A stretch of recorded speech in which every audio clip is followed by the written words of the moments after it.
The following program is a collection of stooges talking about happenings in the sports world. It is meant to be comedic informative. The opinions expressed on this show do not necessarily reflect the beliefs of their peers, their boss, or ESPN. There may be some cuss words because that's how humans in the real world talk. If you are young, please seek permission before watching any further. Hey. What? Let's go. This show stinks, and the fact that you listen, we are very, very thankful for it. McAfee on the line with a gorgeous assist. The all-time leading tackler for the Green Bay Packers. You ping. Damn it! Your friend tell a friend something nice could change their life.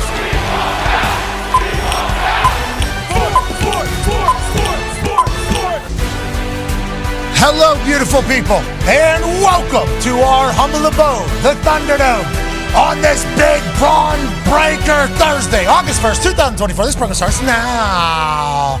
We can't thank you enough for joining us in this wonderful time for the world of sport as the Olympics continue, and we have massive implications taking place literally as we speak for the women's gymnastics, the United States team, and everything else happening. And we'll get to Tone Diggs and Hammer Dahn in a matter of moments to cover all of that. We also have, ladies and gentlemen, today is the day, okay? There will be NFL jerseys on a football field tonight. There will be NFL helmets on a football field tonight. There will be NFL legends roaming and interviewing tonight with Joe Buck and Troy Aikman as the Monday Night Football cast broadcasts our first NFL game of the season live from Canton, Ohio, in the Hall of Fame game. We made it. Hell yeah! We made it. I mean, this is a big day for all of us who eat, sleep, and breathe the football. This is a moment that obviously tomorrow we'll be incredibly disappointed with the football that was actually played. But as we look at it right now, NFL football is happening tonight, and we need to be zeked up about it all. It's not just me, obviously, here. And we got a crew today that is going to be awesome. Oh, yeah. The Toxic Table's here at Boston Connor, at Ty Schmidt. Another fantastic shirt coming back. Yeah, honestly, to be clear, I had no idea I actually had this shirt in my closet. I was just peeking through yesterday because I wanted to see which ones I do possess that have the American flag on it. And I'll be honest, I think this might be my new favorite one, even though yesterday was my favorite one. This one, clearly one of the best ones we have, and it's an eagle, you know? Come on. I'll tell you what, every day being your new favorite day is a good mindset to have. Yeah, absolutely. Because, you know, why not make everything the best thing ever if you're going to have to do it anyways? Bingo. And the next thing could be the best thing. It's all in how your mindset is. Now, outcomes might not be how you want them to be.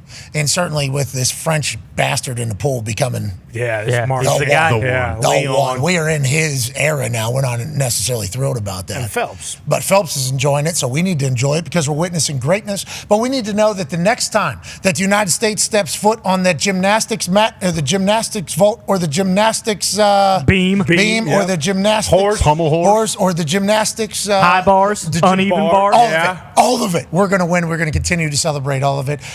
Joining us in what has been Tone Diggs' chair, and then it's D. Butch's chair, ladies and gentlemen, from Hammer Dahn, Bruce Brown. Good to see you, Bruce. I know you're a man who loves the water. You're a water polo player. You were a swimmer at one point. The swimming is electrifying. It's coming to an end, though, here soon. Yeah. Swing, and then happens fast. Then track is coming in. Here we go. But the Olympics are at full speed, and let's head to Hammer Dahn with Tone Diggs. Tone, what's the updates we need to know from the Olympics, pal? What have we missed that we haven't chatted about? What's going on right meow? Yeah, let's start with the water. And I'm not talking about the swimming pool. I'm talking about on the river or whatever they're doing, the U.S. rowing. Okay, 64-year drought was ended when the men's got a gold medal today. Okay, shout out. That was in rowing.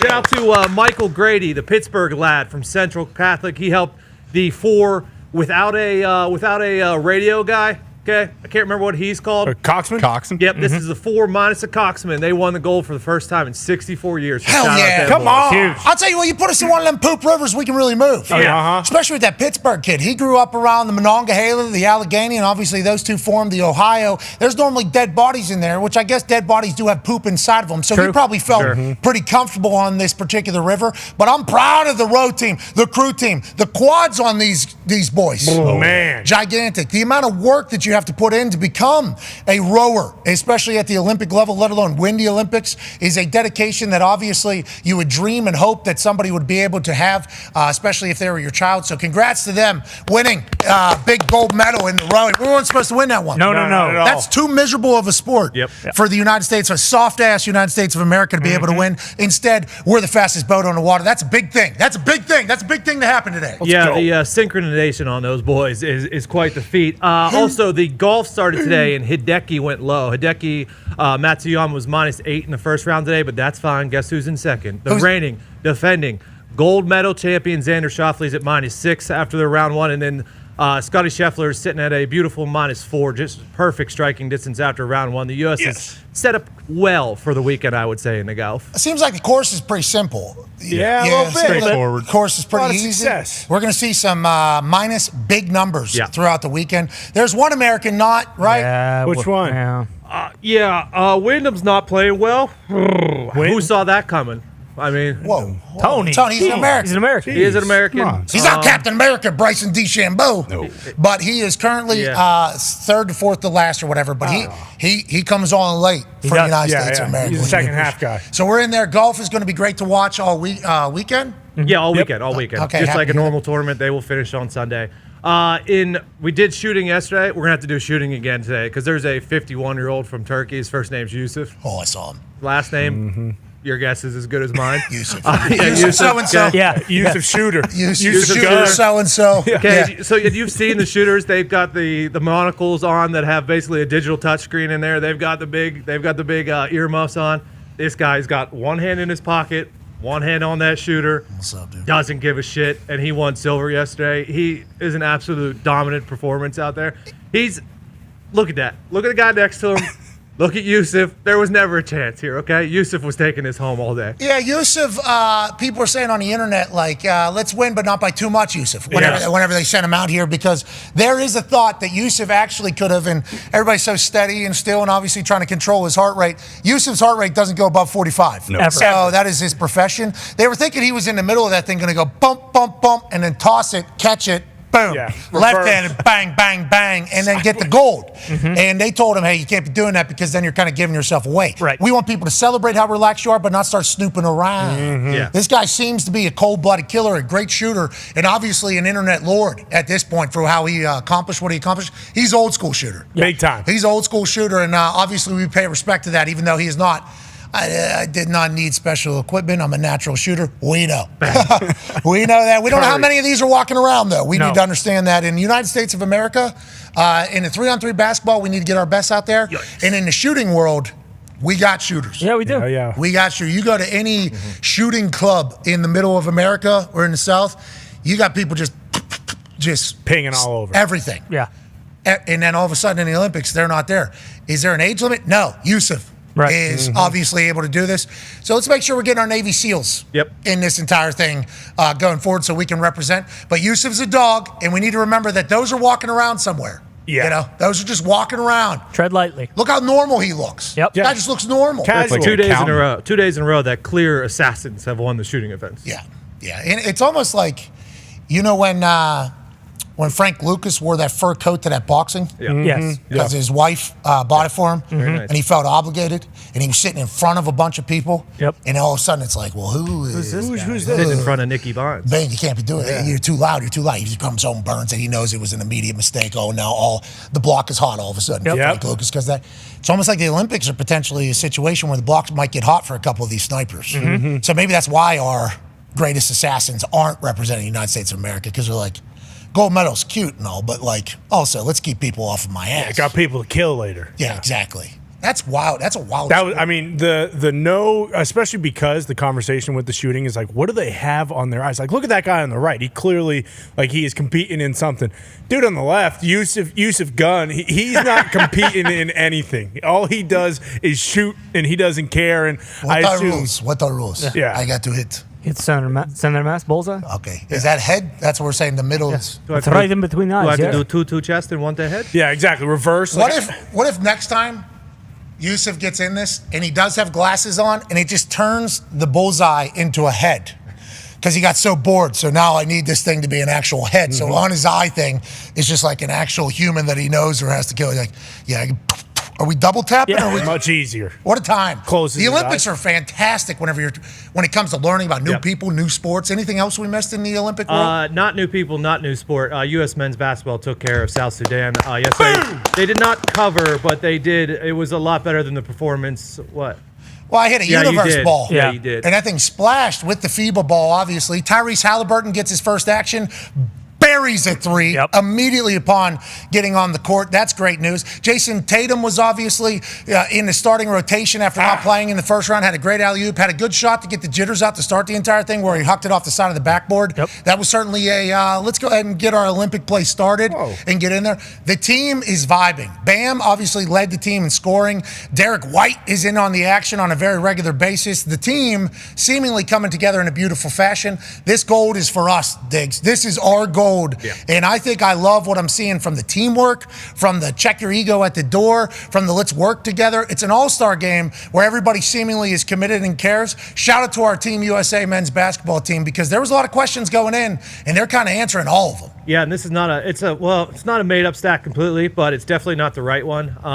They assisted on like 25 of 35 baskets. There's somewhere along those lines. They assisted on a lot of baskets yesterday. So they, to your point, they're working it around. This team loves each other. Gold's coming home. I like the fact that you're able to check the ego at the door. And Jason Tatum could have clearly been a distraction. Embiid could have been a distraction yesterday. He's dapping people up. They're keeping it moving. Let's go win a gold for the USA, boys. We're proud of you. We appreciate you. Go on, boys. Because remember, we like talking shit, and that's one of the sports we thought rowing, we didn't even know we were allowed to talk I had no shit. idea. Here we are. Haven't won it forever, but now we're allowed to say, you guys want to get on some boats?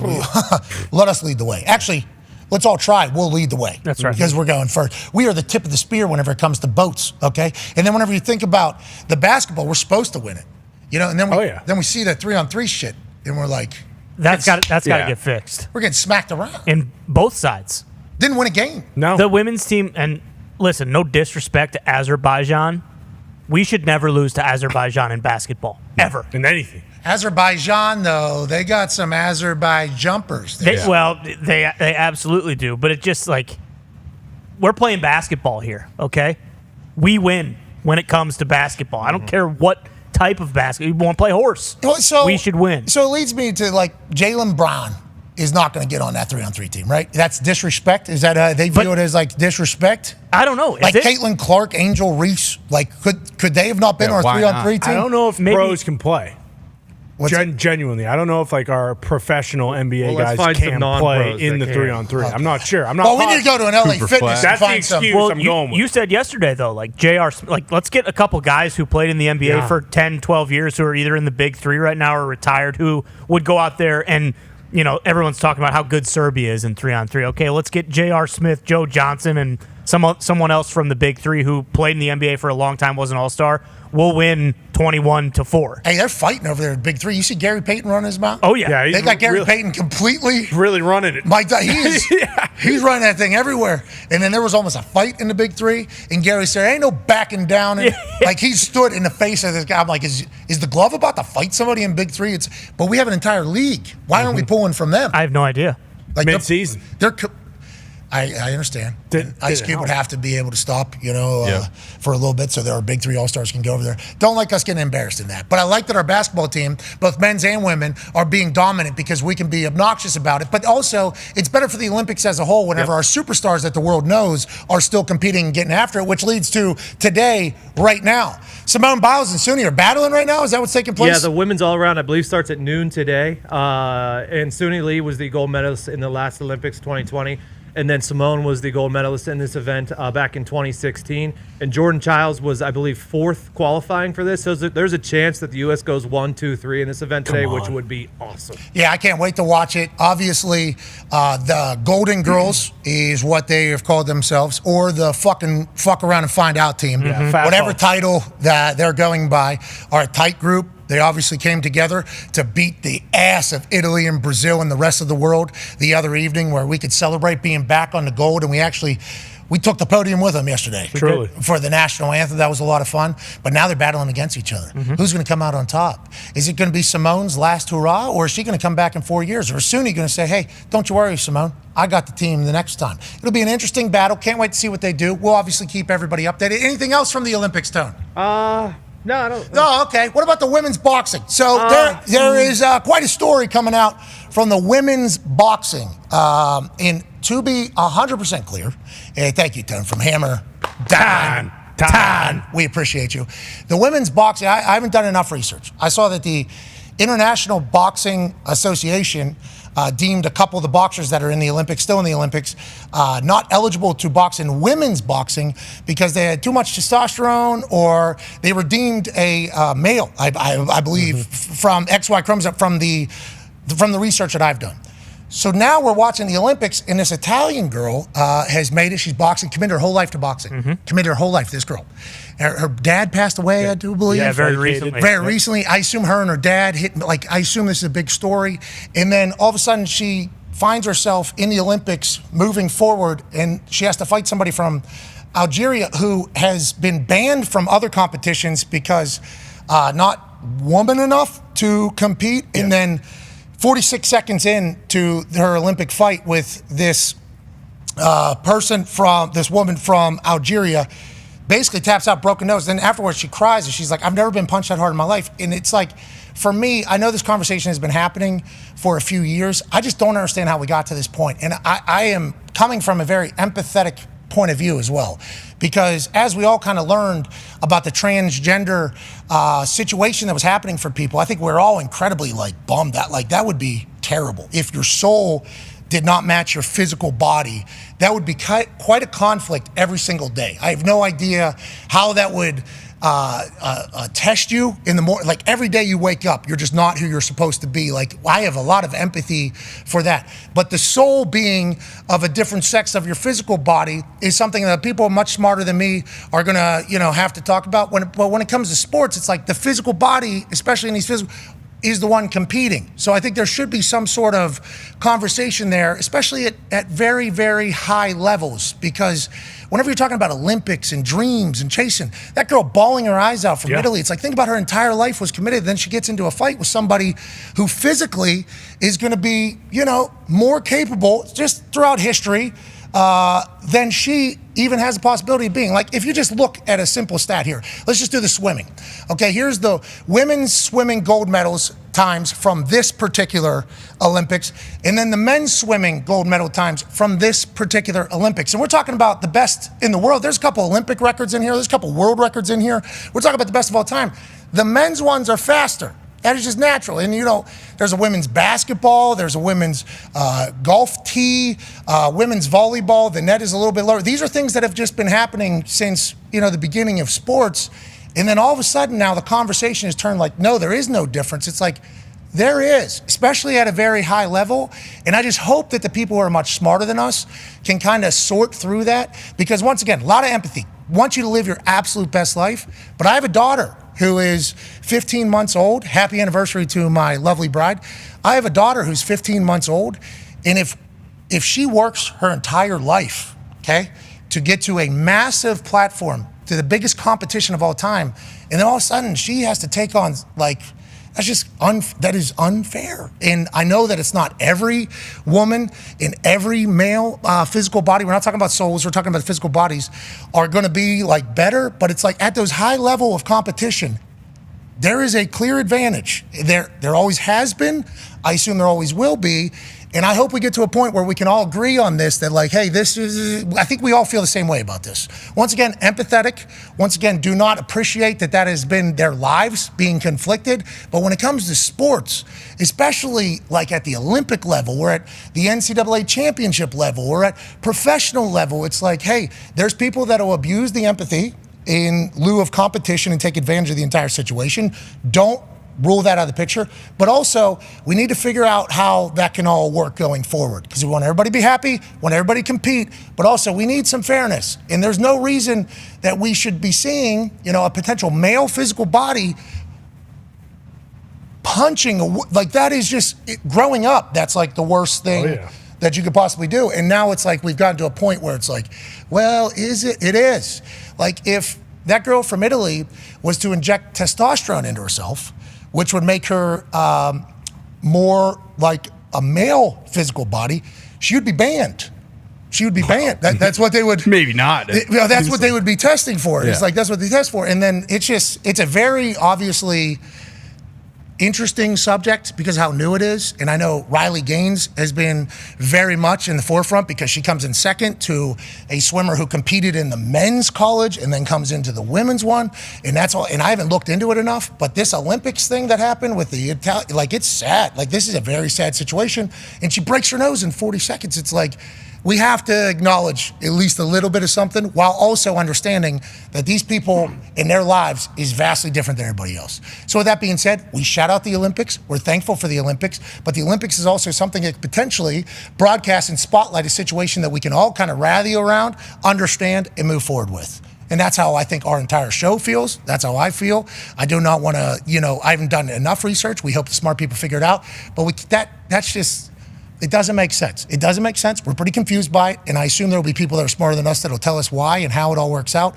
But as somebody that's been in sports my entire life, I don't fully understand how we got to this point. Yeah, and for someone who's been boxing their entire life, like to immediately 40 seconds into a fight to be like, hey, this is not something that I have, which I've done forever. I've been boxing, obviously. You're in the Olympics, you're going for a gold medal. You have been boxing your entire life, and then within 30 seconds be like, this isn't what I've been doing my entire life. I think we're all on the same page, though. I think everybody's on the same page. Yeah. And I saw a clip as this whole thing was happening where there were some people who seemingly were in a position of importance, and they were like, there's no advantage between the genders of people competing. And it's like, maybe when you were a child and like girls develop quicker than boys. And so like there's a lot of that happening, like under 10, under 12. But once puberty happens and people start like separating themselves athletically from other, there is a clear, and there always has been, always size of the basketball, like you go through every sport, there's always been like decisions that have been made since the beginning of sports. And then it's like now we're watching the Olympics. This is supposed to be like the highest. And then all of a sudden the International Basketball Association's like, we cannot believe that the Olympics is letting this happen. And we're like, I don't understand how this is happening either. I have no idea how we got to this point. I'm very confused. Once again, there's people probably smarter than us, way smarter than us in the world, obviously, but in this particular thing that could educate us. But I don't know how we got to this. I legitimately do not understand. It's it's sports for sure, but it's magnified when it's in terms of physical, like when there's violence involved. It's like we saw the proof is in the pudding. Like this girl from Italy is an unbelievable boxer, obviously. She broke her nose 40 seconds into the fight, like basically like on the first combo that got landed. Like, so it's really magnified and stuff like that where it's like MMA, when like the goal of it is to hurt your opponent. Like that's what you're trying to do. You're not trying to outpoint them. You're not trying to, like the goal is like, okay, I'm gonna impose my physicality on this person, and the more physical person typically wins. I woke up to it, I think like we all did, yeah. And it got in my algorithm. A lot of the stuff stays out of my algorithm, and I'm very thankful for that because it's all been politically, kind of divisive so much. But this one just like made it into my algo, and I'm like, how is this where, I think we all agree. We have to. Anybody with common sense has to agree, because since the beginning of time, this has been something. And then all of a sudden, it's just like, no, it's not. And it's like, well, you're wrong. Anyways, we will continue to watch the Olympics, and we hope the smart people get it figured out. The people that are better than us and smarter than us, we hope they get it figured out, because I don't want to see just male bodies, because it's different. The soul and the body, and that sucks, are two different things. Yeah, that stinks. That too. sucks. Yeah. Like, I feel incredible. Live your best life. Want you to live your best life very much. I mean, like, I'm a very big supporter of people being happy and living your best life. But whenever it comes to sports and competition and fairness and everything like that, like, we have to have a conversation. And somebody's going to have a real conversation. And hopefully this is something that maybe puts it over the finish line. The Olympic Committee has to figure it out. So the IBA, International Boxing Association, was deemed too corrupt by the IOC, and they kind of brought it in-house and outsourced the regulations and everything to the countries themselves, which then, kind of leads to what seems like Algeria taking advantage and basically cheating. Algeria's not the only. There's another, right? Chinese Yep. Taipei, I think. It's interesting. So once again, cannot stress this enough. Coming from an empathetic point of view as the human, like I understand, like that is not. Now, granted, I think there are people that will probably take advantage of it just for competitive reasons to find a win. And if you haven't been around competitive people much, like there are people that will certainly do whatever to win. Like that is something that people will do, and I think people will take advantage of that. The world's empathy for this entire situation, which we certainly have. But it's like when you're talking about sport, come on. There's reasons that things have been the way they are. We all understand that. It's all very natural. I'm not saying that I am better than professional women's basketball players or any of those sports. I'm not saying like, hey, but the people that are in the sport, like, could, like that is in college, same thing. Like we're talking about, like it's just.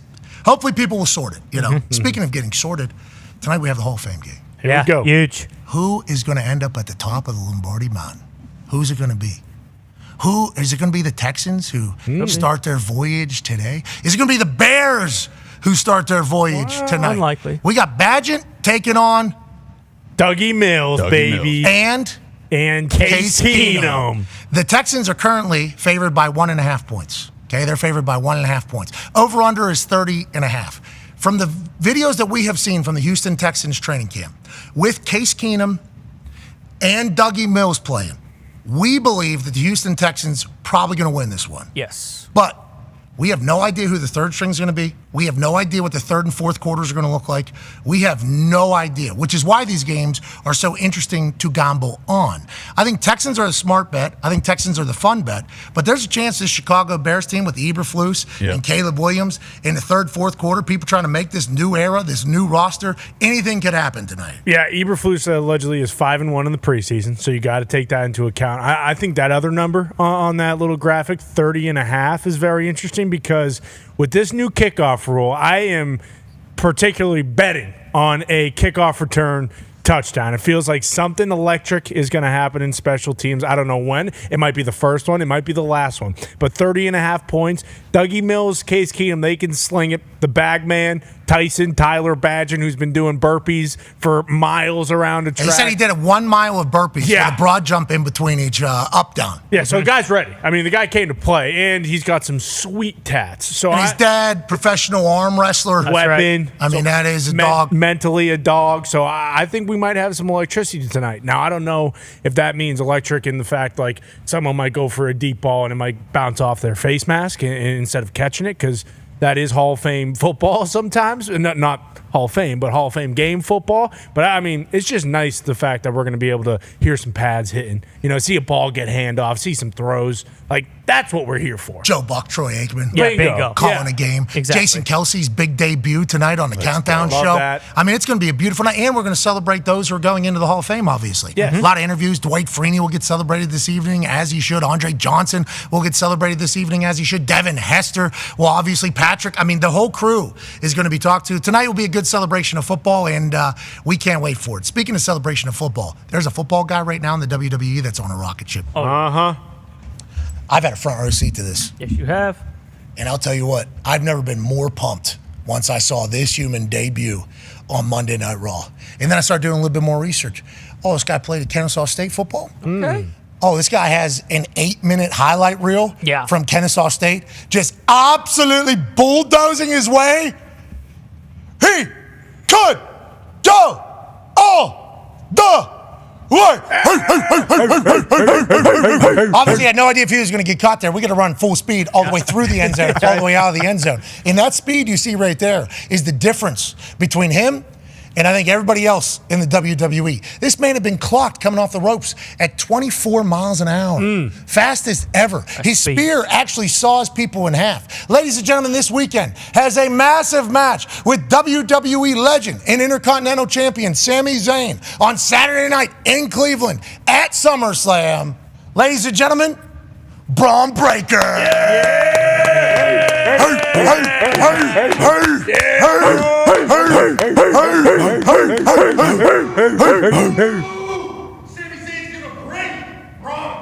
Oh, shut up. What the hell? Shut up. Let's get him out of here. What? Let's get this guy out of here. Yo!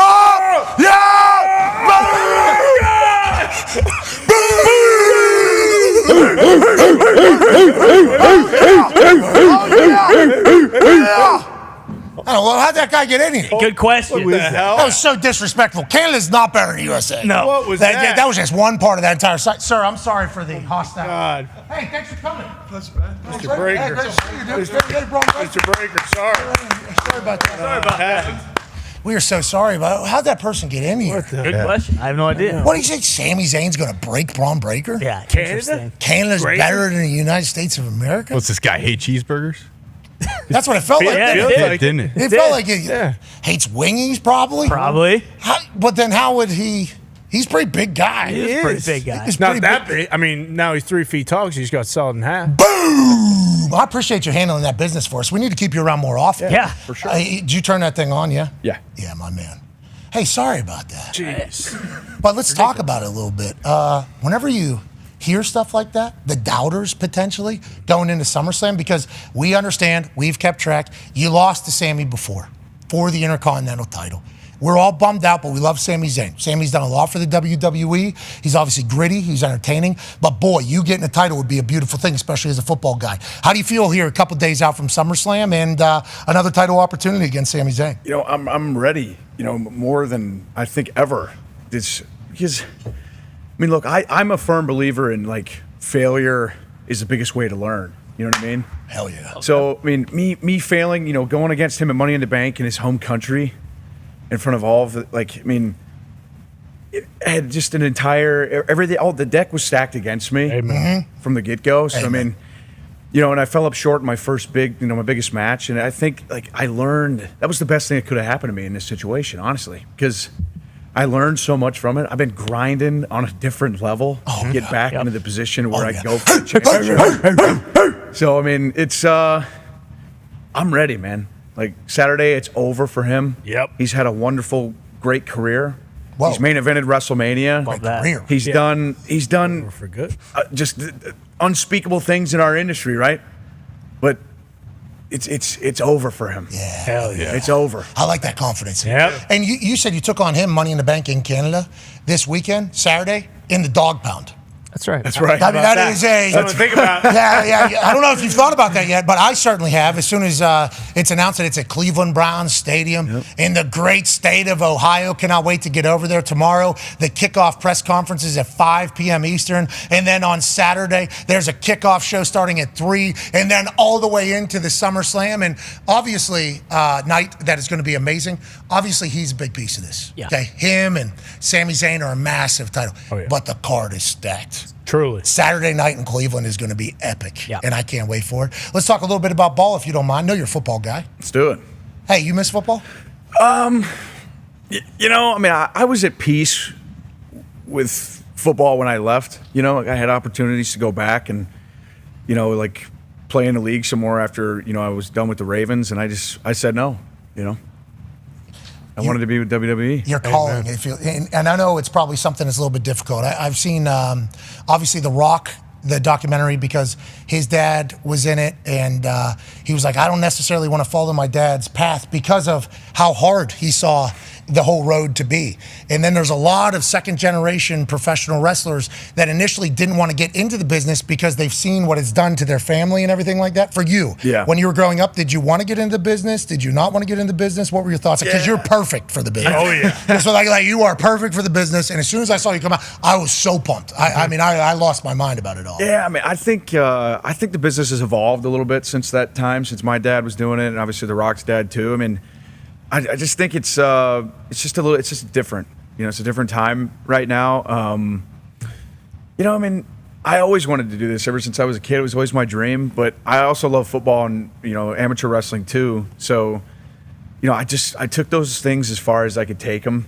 I mean, you know, I played college football. I played D1 at Kennesaw State. Dominant. Hell yeah. Not just playing. 8-minute highlight reel. Longest play in the history of Kennesaw State offensive football. No big deal. Hey, we love the way you run with head straight back. Once he breaks free and that head goes up and you go Dahn. The knees are driving, touchdown. And you run out the back like you're Forrest Gump. Yeah, That's all. sweet.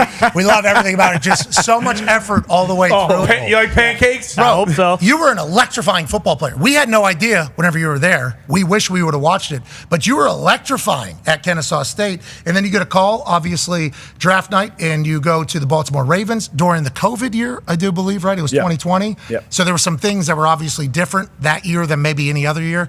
I'm a firm believer with the way you show up in big moments, in this highlight tape, in the way you work, in your work ethic and everything like that, that if it was on any other year, you're still in the NFL. Yep. But the fact that you're not gives us all a show in the WWE. Yeah, So I want to let you know, I'm kind of happy that it happened, but I understand where you probably were at a point where like, wow, this seems to be different than any other year, and I'm not really getting it.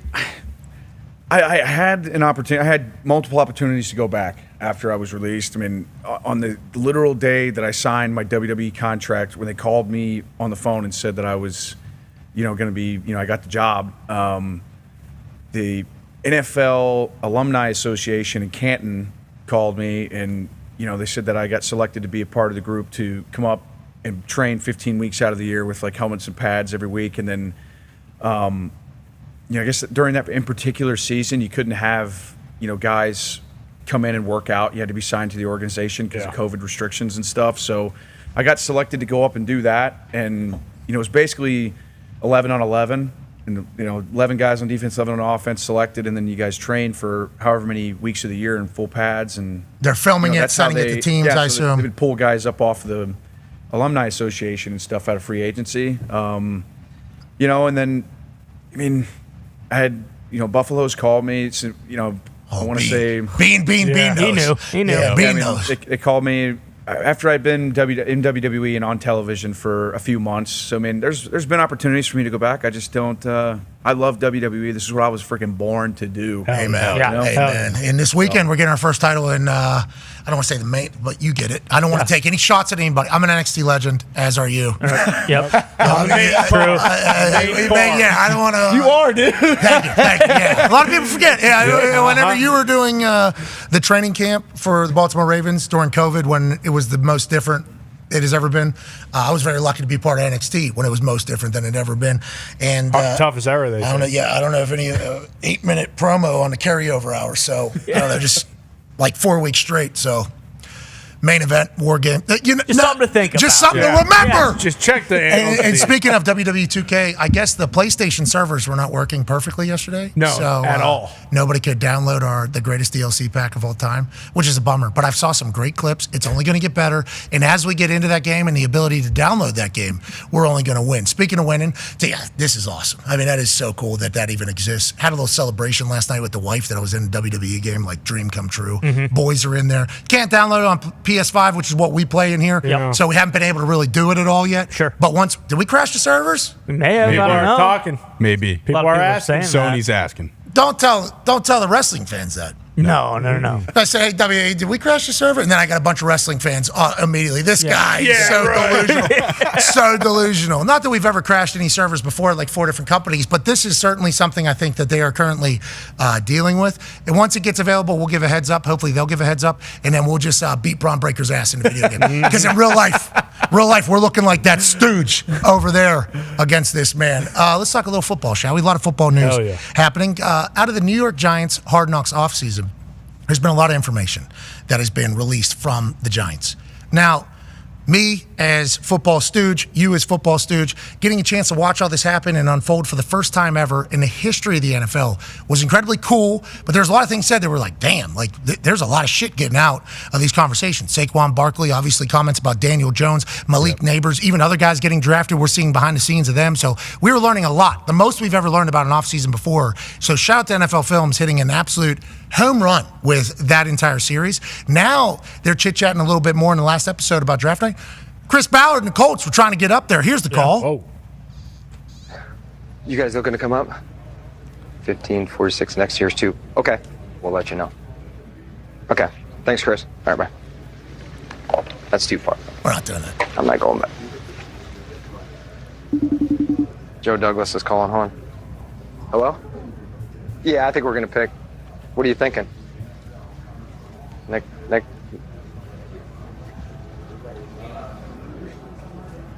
Okay. Yeah, no, I think we're gonna stay.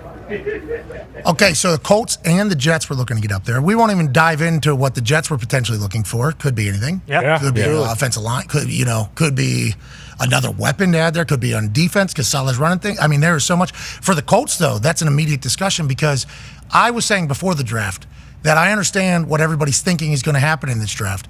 But if Jim Irsay walks into that draft room and says, Marvin Harrison has a kid that's coming into the NFL, Marvin Harrison is on our Ring of Honor. Marvin Harrison built this stadium alongside Peyton Manning, built this practice facility. He's got a kid. We are going to get him to our team.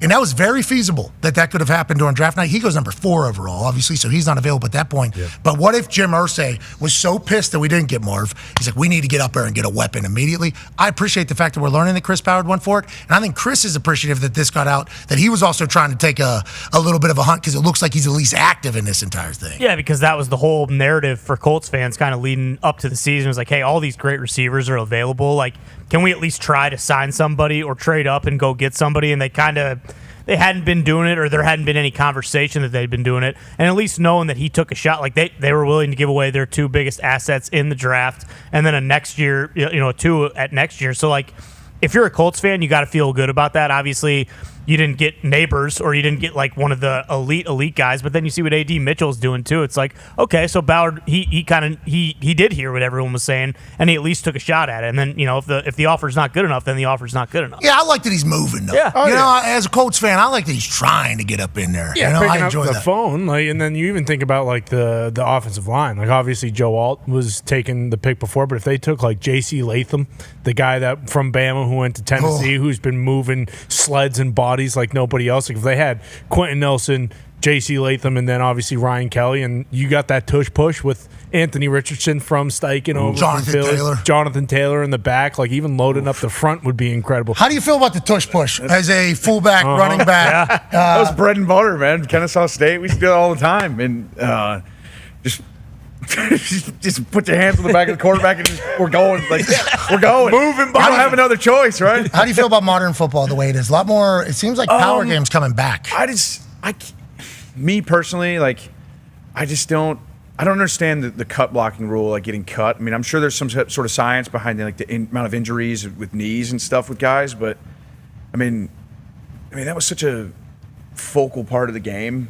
I just even the 5-yard rule when my last year was fine because we would still be able to do what we were trying to get accomplished in the triple option and run an option offense and stuff because that stuff is it's super important in having a successful offense with that core. But now that you can't cut anymore, it's like you're pissed. How do you? I almost saw knees down. How do you run it? You know what I mean?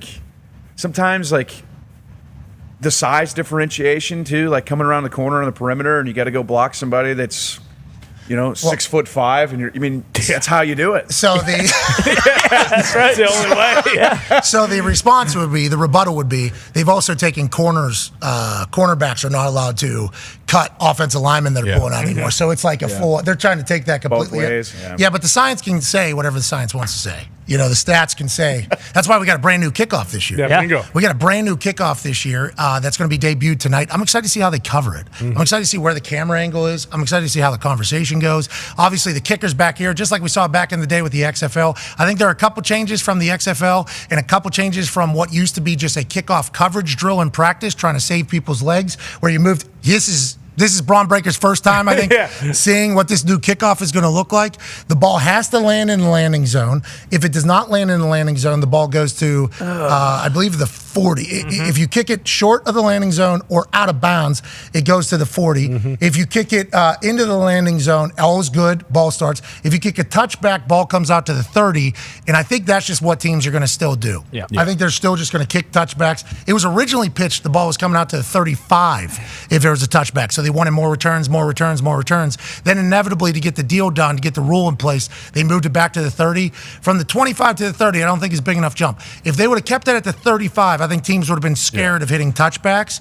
So now I don't know how it's going to go. They were predicting another 1,600 to 1,800 plays each season because there'll be more returns. And there's obviously some conversations coming out of practices with them working on these returns. Throwbacks. I think somebody threw an interception on a throwback because these two guys that are returners, they're the only ones that are allowed to move before the snap, before the ball is kicked. Everybody else has to stay still until the ball is caught or touched by somebody in the landing zone. It's all new football, Braun. And you seeing that for the first time was awesome. That is the kickoff right there, Braun. That is the new kickoff that is happening in the NFL, debuts tonight. Yeah, I don't know. I mean, I was the wedge buster. So, what's his job now? Gone. You know? Yeah, doesn't have one. Gone. Sami Zayn's the one that put this five, together. right? Yeah, what? That's unbelievable. Let's see it. Let's wait till we see it. Let's wait till we see it, Braun. Let's give it a shot at What's least. better than running down on kickoff at 100 miles an hour and knocking someone on Nothing. their Nothing. ass? That is football. Right? That's football. Yeah. Yeah. They're like, They're killing our game. Braun, they're taking our game. They're taking our game. No, but they obviously said that they had, this is something that has to happen because what the kickoff had become because of people like you, by the way. People like you who are the person that I would want on my, I wouldn't let you know, you are prime candidate one for my kickoff team. If you would have been on the Colts, if you would have came into a training camp with the Colts, whenever I was there, it would have been like, we are keeping little Steiner, and he is 5. He's our 5. PP. And we are 4-4 Bulldog. Motherfucking hunt out there. But it's a whole new game. So now everybody's trying to adjust, trying to create new strategy, trying to figure out how it goes. They were saying the injuries were getting too crazy. It was getting too wild, and they just had to do something to save the kickoff as a whole. The special teams coordinators allegedly came together, agreed on this entire thing, and hopefully it goes well this year because if not, they're talking about just starting at the 25, bro. Just no kickoff at all. Just start at the 25. And then once you do that, do you get rid of punts? Do you get rid of special teamers as a whole? That was the fear that was kind of being put in place. Well, that's what's interesting is obviously the injuries are a massive part of this, but then when they started to roll it out, Troy Vincent, I think, was the one who said, the kickoff is basically turned into a ceremonial play, and when we want to change it because we want to get these 1,600 to 1,800 more plays into the game so that it's more exciting. So if like you're saying, if teams are just well, screw it, we're good with teams starting at the 30-yard line. We're not going to do this landing zone bullshit. We're just going to kick touchbacks. Then it goes right back to being just a ceremonial play. And sure, you might not have as many injuries, but then it kind of is counterintuitive to what they were trying to do. The injuries were part of it, but they want the excitement of the kickoff back. Hey, it's big tonight what happens with this. Oh, yeah. Because once again, this is just like XFL. These are not NFL guys that are going to be. Right. We're not going to see many 4-3, 4-4 guys back there. No. The big difference between when the XFL did this is you had returners that were running 4-6, 4-7, okay? So not nearly as exciting. No offense to the XFL, even though you shouldn't take offense. You're disrespecting the NFL if you take any offense. Same thing with the handball conversation. Not getting into it, but tonight we're only going to see we're not going to see 4-3, 4-4 guys back there, which is what I think we'll see during the season. Because with the way that it's just one line, Braun, one line like this, you get a guy 4-3, 4-4 breaks through. That's touchdown, and that's what the NFL is hoping for is more of those, Braun. yeah, there probably, will be more. Scoring in terms of kick return and stuff, but I just am not, Yeah, bummed out. Hey, don't be bummed out. We got a big Saturday. We got a big Saturday. A man who could probably be kicking these kickoffs tonight and into the season, but instead chose the professional soccer route. Ladies and gentlemen, joining us now, captain of the U.S. men's soccer team, a guy who opted to play pro soccer and go to an academy in Dallas instead of going to Clemson to play soccer and football. We're talking about an absolute stud and a man who has led this United States men's soccer team to the quarterfinals. That's right. We need it too after what just happened. Yeah, big and time. the Copa and everything else. Ladies and gentlemen, Tanner Tessman. What's up, guys? Thanks for having me. What an introduction. Thank you. Hey, you deserve it, brother. The more we learned about you, the better it got. You could have been a football guy. I believe Dabo Sweeney, actual godfather in this entire thing. Is that accurate?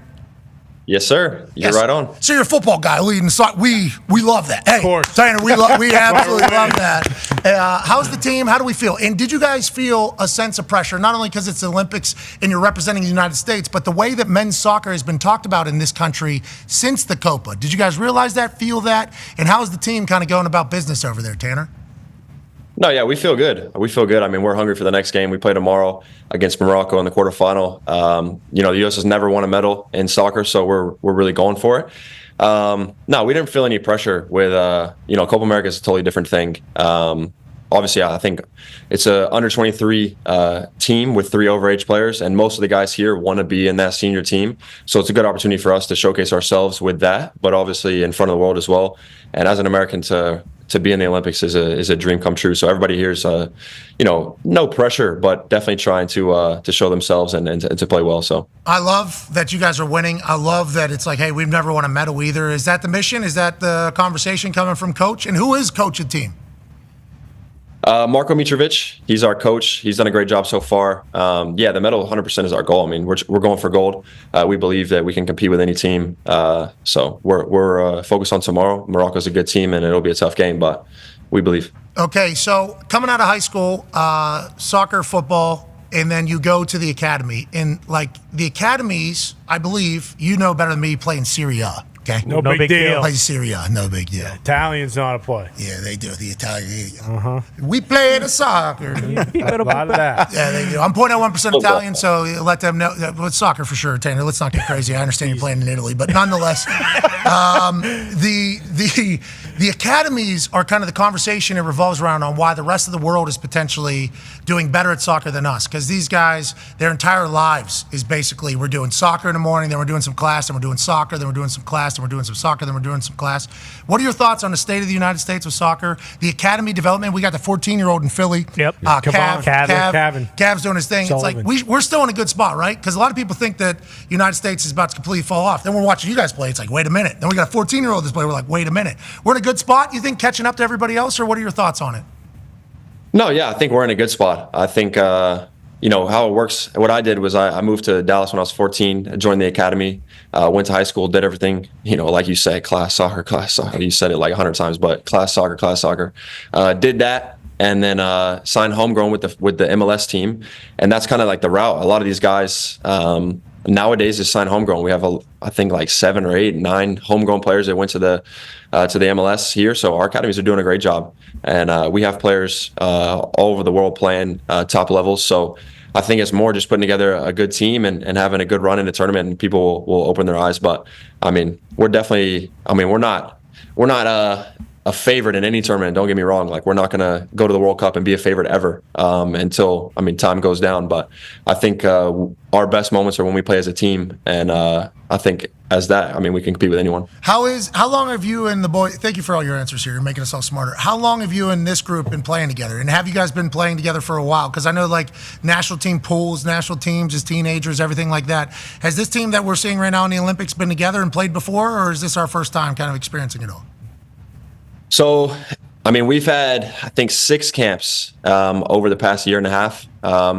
Obviously, different names get called in for those 2-3 week camps, and different faces. And then with the overage players, there's 3 overage players: Walker Zimmerman, Georgi Mahovlich, and Miles Robinson, all 3 play in the MLS. Those guys, Walker was the only one to go to a camp before we went to Paris. But Miles and Georgie, a bunch of these guys have played together in a senior team camp or played against each other in MLS. So we're all familiar faces. We all know each other, played against each other, played with each other in youth academies or in youth national team games or senior team games. So yeah, it's definitely familiar faces. But we got together here about 2 weeks ago in Bordeaux, had a training camp for 10 days, and then started our games. So yeah, we get a good crew. We got a good team, huh? We got good John. We get along very well. Yeah, we got some dudes, bro. We got some dudes. Yeah. We got a good group. I love that. Connor has a question for you. Yeah, Tanner, how has the Olympic Village been? Has it been a positive experience? Obviously, there's been, drama with the beds and stuff like that, and people saying that they're still made out of cardboard. Is that kind of how it is, or has it been more positive? And also, are people still there, or has it started to kind of thin out because as the events have gone on, we're almost a week into this thing? Yeah, so how soccer works in the Olympics is they have 7 or 6 stadiums that we play in. So our first 2 games were actually in Marseille, so we weren't in Paris at all. And then our third game was in Saint-Etienne in a different stadium. So we're now playing in Paris tomorrow versus Morocco, and we've been around this stuff, but we stay in hotels. We don't stay in the village at all. So Smart. None of us have been, I don't think. I haven't really spoke to anyone that I know about anything about that. So sorry, I won't be able to answer your questions. But yeah, we've been in totally different cities. We're finally in Paris now. We're starting to feel a little bit of the vibe, seeing the Olympic rings in Paris 2024. So yeah. You guys playing Mario Kart? What do we do in the off time? We getting Toradol shots? What do we? That's what we did for TST. Yep. When we were in the soccer tournament down in Cary, North Carolina, our off time was spent getting Toradol shots, getting rehydrated with the IVs. Yep. We had some Jersey Mike subs. Yep. Delicious. We're smoking like 6-7 cigars a night in a circle outside by the pool. What do you guys? What does the off time look like in between games? We don't smoke no cigars, but Well, neither do we. They were blunts, actually. That was easy, bro. So we easy. No, we have a good time, man. We have a good time. We like to play cards, poker. We have a little putting green thing that we do. When we were in our pre-camp in Bordeaux, we were staying on a golf course, so we played 2-3 rounds on the golf course on a couple off days. We got a good golf group. Like, we had 22 guys in the pre-camp and 16 played golf, so we're pretty like dialed in golf. So yeah, I mean, we just have a good time though. It's a good bonding experience. I love, the chemistry is a big deal. I don't think people because some of these foreign teams in all these sports have played together a long time. I think Kevin Durant even mentioned that. Hey, we're playing against teams that have been playing together since they're kids. Yeah, they've been playing together. The chemistry is tough to build. Sounds like we got the right guy with the C on his chest. Speaking to you here before we have a hard out, Ty has a question for you. Yeah, Tanner, how has it been being a young American playing in one of the premier leagues in the world? It seems like we always hear about going to other countries, they don't respect Americans. They kind of all treat us like, oh, okay, yeah, this guy might be good over there, but he's not shit over here. How has that whole experience been, and do you feel like the tide is kind of turning a little bit on how other countries perceive good young American players? Yeah, I mean, I think it's tough as an American in Europe in general. I think any foreigner has to go in there respecting a new country, and I think it's no different for United States of America players. Me going to Venice, going to Italy, I definitely had to earn my respect. The first year was a really tough year for me and Gianluca Buzio, who was also an American on my team. And, we had to earn our respect the third year, and we got promoted, and we earned that respect. So the fans love us now. I mean, pretty easy to love when you get promoted. So it's been a good past couple months of summer and getting promoted. So, yeah. Burnley's going this way. Yeah, exactly. Yeah, Burnley wants to be like this. Yeah, they do. Yeah. Venice, you row on a boat? You got a boat out there? Is that how you get to and from? I don't own my personal boat, but that's definitely how you get to and from boats. That's the number one transportation. You're on a boat all the time over there? I mean, yeah, if you're in Venice, I mean, you're on a boat or you're walking 30 minutes. So that's awesome. No thanks. You got any jet skis? You got jet skis over there or anything? No jet skis. It's like a car boat, basically. Like, you got a nice indoor seating, and like there's a driver who sits outside, so it's like a good transportation. And then they sing like, when the moon hits your eye like a big pizza pie in the morning. We need to come watch your team sometime. Absolutely. Proud of you, buddy. Keep going. We appreciate you. Thank you. I appreciate it. Appreciate you having me on. Have a good team meeting. Let the boys know, hey, let's go win this thing. Get it. Need it. Let's go win this. Come on now. All right, you're the man. Ladies and gentlemen, Tanner Tessman. Cheers. Dude. The boys get along. Yeah. He's a football guy, Bron. Dog. That's what I just stud, heard. man. Yeah, he is. Sounds like we're going to win gold this year, to be honest with you. That's what I heard. That's how we feel about everything. It is. Yeah, we say that about everything. Team camaraderie, right? I mean, unless Australia. Is Australia good? Are they in the... Nah, they suck. Oh, sorry about it. They were the ones that really were pumping up themselves in the swimming category against the United States of America. What happened? Turns out it's France. I was going to say, I haven't seen them on many podiums. Yeah, in China. Yeah, that guy, world record last night. Pond, yeah. First time they've ever won, I think, a medal. Yeah, and it was the 100 free. And Phelps brought that up. Obviously, the 50 is like, hey, fastest sprint. But the 100's very similar. Like, it was an electric race. It's world record, I'm pretty sure. It's been fun to learn about all these people. Yeah, truly. Would like the United States to win all the time. Yeah. Let's not get it twisted. Next hour, we'll have some updates on what's going on in the gymnastics all around. Obviously, Simone and Suni are battling over there against the rest of the world. We shall see how that goes. More football updates, and AJ Hawk will join us. Be a friend, tell a friend something nice. It might change their life. Take three. Hello and welcome to Office Championship Wrestling live in Indianapolis, Indiana. Tonight we have a straight to hell match in which the devil will battle against our office wrestler, Dylan Boston. You might be wondering how we got here. Let's find out right now. And now, we have to make a deal with the devil. Yeah, no big deal. Classic trial by combat situation. We got our champion, Dylan Bostic. All he's got to do, win the match, 1, 2, 3, and we're home safe. The only man that would take the job to protect us from the devil himself, Dylan Bostic. Like you mentioned, Pat, there's probably about 5 or 6 other guys we'd rather have in this position, but we'll take Bostic, I guess. Not only are all of our souls on the line, the Office Championship Wrestling Championship, presented by Natural Light, is also on the line. Jesus, the devil's trying to put Bostic right to hell! I do not want to go Good to God, hell! no! Don't do Good it! God, no! Come on, Bostic, Pat! Oh, no! Oh, my... I'll see you in hell, Pat. The goddamn Easter Bunny's out here! What the hell's he doing here? The Easter Bunny is obviously here to help Dylan Bostic. Wait a minute. No! Oh, no! The Easter Bunny's been on the devil's side this whole time. Jesus Christ! Jesus Christ! What the hell's Jesus Christ doing here? The power of Christ is compelling Dylan Bostic. Look at this, Pat! Jesus Christ is bringing Bostic back to life! Jesus is going insane! And now Bostic's kicking wholesale ass in the ring! Jesus Christ has come to help Dylan Bostic defeat the devil and defeat the Easter Bunny. What's gonna happen here? Good God Almighty, it looks like he's going up in the scissor lift! Jesus is lifting the scissor lift! Jesus is now telling Bostic to come down from Don't do it, Bostic! Don't do it! Oh my God!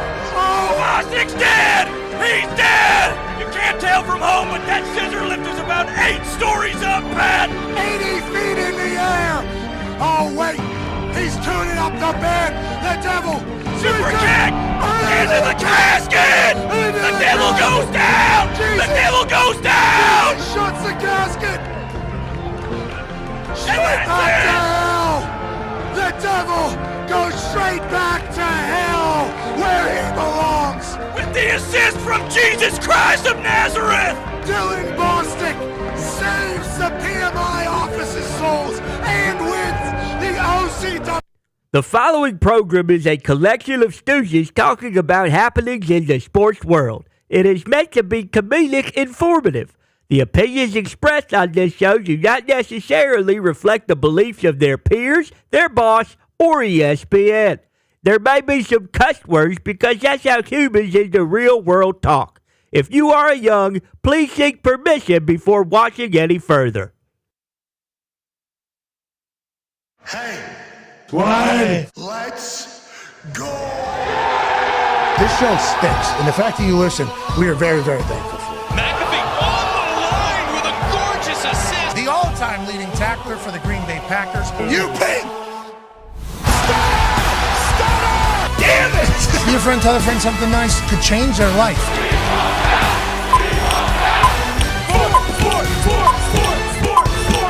Hello, beautiful people, and welcome back to our humble abode, the Thunderdome, on this big, brawn breaker Thursday, August 1st, 2024. Hour 2 of the program starts now. We can't thank you enough for joining us on this glorious Thursday. Happy anniversary to my wife. We've been married for 4 years. Hey, Congratulations.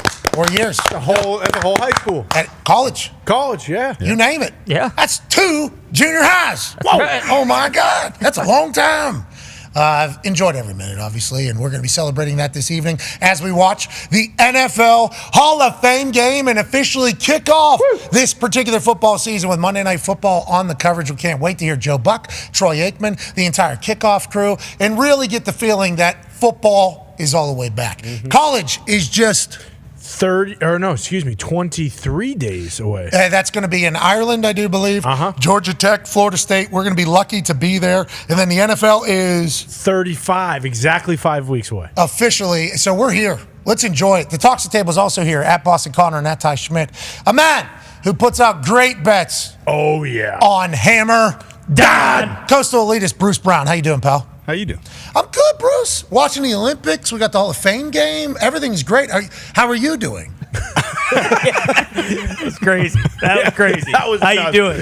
How you doing? How are you doing, Bruce? No. Good to see you again, Bruce. How are you doing? I'm great. I'm fired up for this Hall of Fame game. Hell yeah. There we go. There we Hell go. yeah, Bruce. How are you, Bruce? All right, Bruce. Texans favored by 1.5. I know you make a part of your living is giving bad bets on Hammer. Dahn. What are your thoughts on the Hall of Fame game tonight? How should we be looking at it? It moved a point against the Texans, so it was 2.5. Now it's 1.5. That makes me feel a little squirrely about the Bears. I also do fancy the Bajan of change for what looks like a full half. And then they got a rookie out of Western Kentucky rounding it out. So I lean towards the Bears, but I know that my hammer down counterparts feel differently. Well, the only reason why we feel differently is because we've seen Case Keenum, and obviously we've seen Dougie Mills. Dougie Mills was at one time in a conversation like, should he be the starter over CJ? Yeah. And then obviously we see what CJ does, and it's like, no, he should not.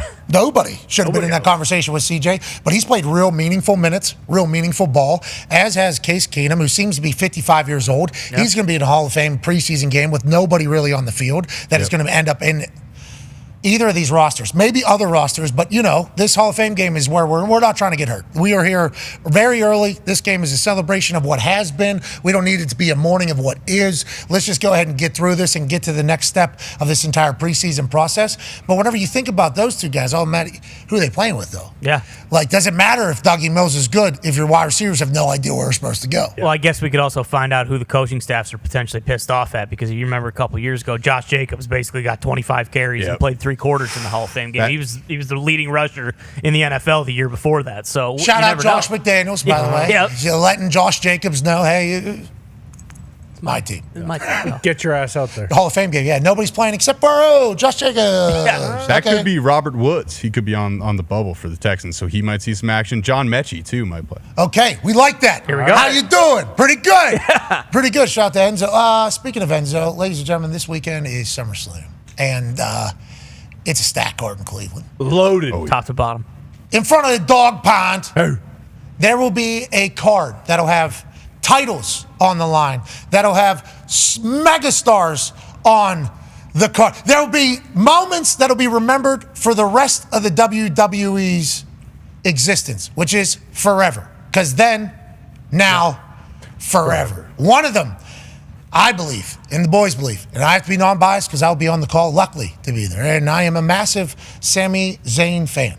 But in the documentary of this human that we're about to introduce, this will be a celebrated moment because this will be the first time we think Sami obviously has defied the odds and has been fantastic, and we love Sami. I love Sami Zayn. I'm a big fan. Sami Zayn and friends can't wait to go to the show. So, I'm a big fan.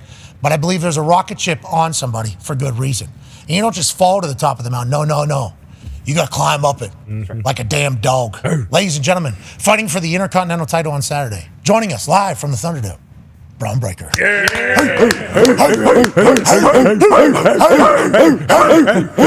How do you feel about the barking? How do you feel about the barking? I love it, man. That's it's my shtick. I've been a dog ever since I can remember. So I thought that's the most fitting way to go. Yeah, because some people watching think maybe, are they booing? No. Barking. No, that entire place is just barking. The dogs are barking in Entered City here. Yep. Even if you're supposed to be suspended from the arena. Remember, you've been kicked out of an arena. Yeah, but I do whatever the hell I want, right? I mean, Adam, I paid my fines. Of course. Right? I've paid Gentlemen. them. Yeah. I've paid the fines. Gentlemen, business. I handle my business. But as far as, physicality on site, I'm doing whatever the hell I want. Yeah. I'll just pay for the fine later. Yeah, anybody can get it too. Legitimately, anybody can get it. And this Adam Pearce guy, what are your thoughts on it? Just so we can get the Raw general manager, his name's Adam Pearce. He's a massive Green Bay Packers fan. Massive Green Bay Packers. Shout out. I've obviously... Let's save the shout out and the mark. I mean, there's two different reactions from the talks at table. Braun, what are your thoughts on Adam Pearce? Because obviously your relationship with him has been contentious. He's gotten in your face. He took his glasses off a couple times. He's kicked you out of a building. He's done a lot of things to you. You're handling it much better than I would. Yeah, right. Just want to let you know. What are your thoughts on that? I don't know. You put it great every week, right? Bold stooge. I mean, that's bald stooge. Yeah, he is a bold stooge. Yeah, he is. I mean. Yeah, that's the best way to put it, I think. Great guy, probably, right? We don't know. Guy stinks. Yeah, we don't know about him. He's the manager on Raw, correct? Why do you have a blue tie on Monday? Yeah, especially going into SummerSlam. What do we... That's a dipshit move. I'm just going to say it. He was just a couple moments away from the West St. Paul Armory, too, where he was obviously his teeth. once a champion, and then he shows up at Raw and he does the whole deep thought glasses move. Oh, that's a bold move. And he's got a blue tie on. Monday Night Raw red. What are we doing? Exactly. That's what I'm saying. And he had a blue chiff thing, whatever the hell this is. Does he even want you to succeed? I don't know. Does he even want you to Aldis' succeed? deal. Yeah, exactly. He's the general manager for SmackDown. He's trying to take his shtick. Yeah, what is I believe that he's potentially, trying to hold you. These Pierce can't hold you back. Yeah, you need to know that. Yeah. You need to know that about Pierce. You know what? Tune into Monday Night Raw every single week and watch the progress that Adam Pierce has made while holding me back at the same time. I mean, it's non-existent. Boom. Way to go, Stooge. You dipshit. Joining us now live from an attic in Ohio is a man who's not a Stooge at all. No. This guy's a college football national champion, a Super Bowl champion, Ryder Cup winner. Some would say he is an absolute dog of a human being. Former president of Ohio, A.J. Hawk. Yeah, Hawker. Hawker, how you doing, pal? I'll tell you what, man. I'll watch Braun's highlight tape all day long. I'm showing that to my kids on how to finish runs, how to be physical, how to run hard. Like, hey, you think you're playing hard, and then watch this guy. Like, credit to you, man. This is awesome to watch. Yeah, and Ilya Dragunov says, I'm not intense, I am intensity. It's like, that pops through the screen there. That guy running the ball, is an intense, physical specimen. Yeah. Uh-huh. Out of the back of the end zone. Eyes to the sky. If there's no Jumbotron, he has no idea if he scored a touchdown yet because he's looking straight up into the air. Yep. That is why he ends up in the stands because that's the first thing that touches him and tells him all the way out the back every time, Is that we're finishing the play? Well, it was a loaf. Like if I didn't do that, so I just didn't. No loafs. Effort. Yeah, man. Effort, attitude, and toughness is our. That's my motto. That's what I'm built on, man. That's what Kennesaw State is. That's our core values. I mean, that stuff was real. Like, if I got hawked and it was a loaf. I got caught. That's what it. It was just. We called them efforts, and I had to run for those. So we're not running more. Who wants to run? No. Monday morning. You know what I mean? Right after coming off of the weekend.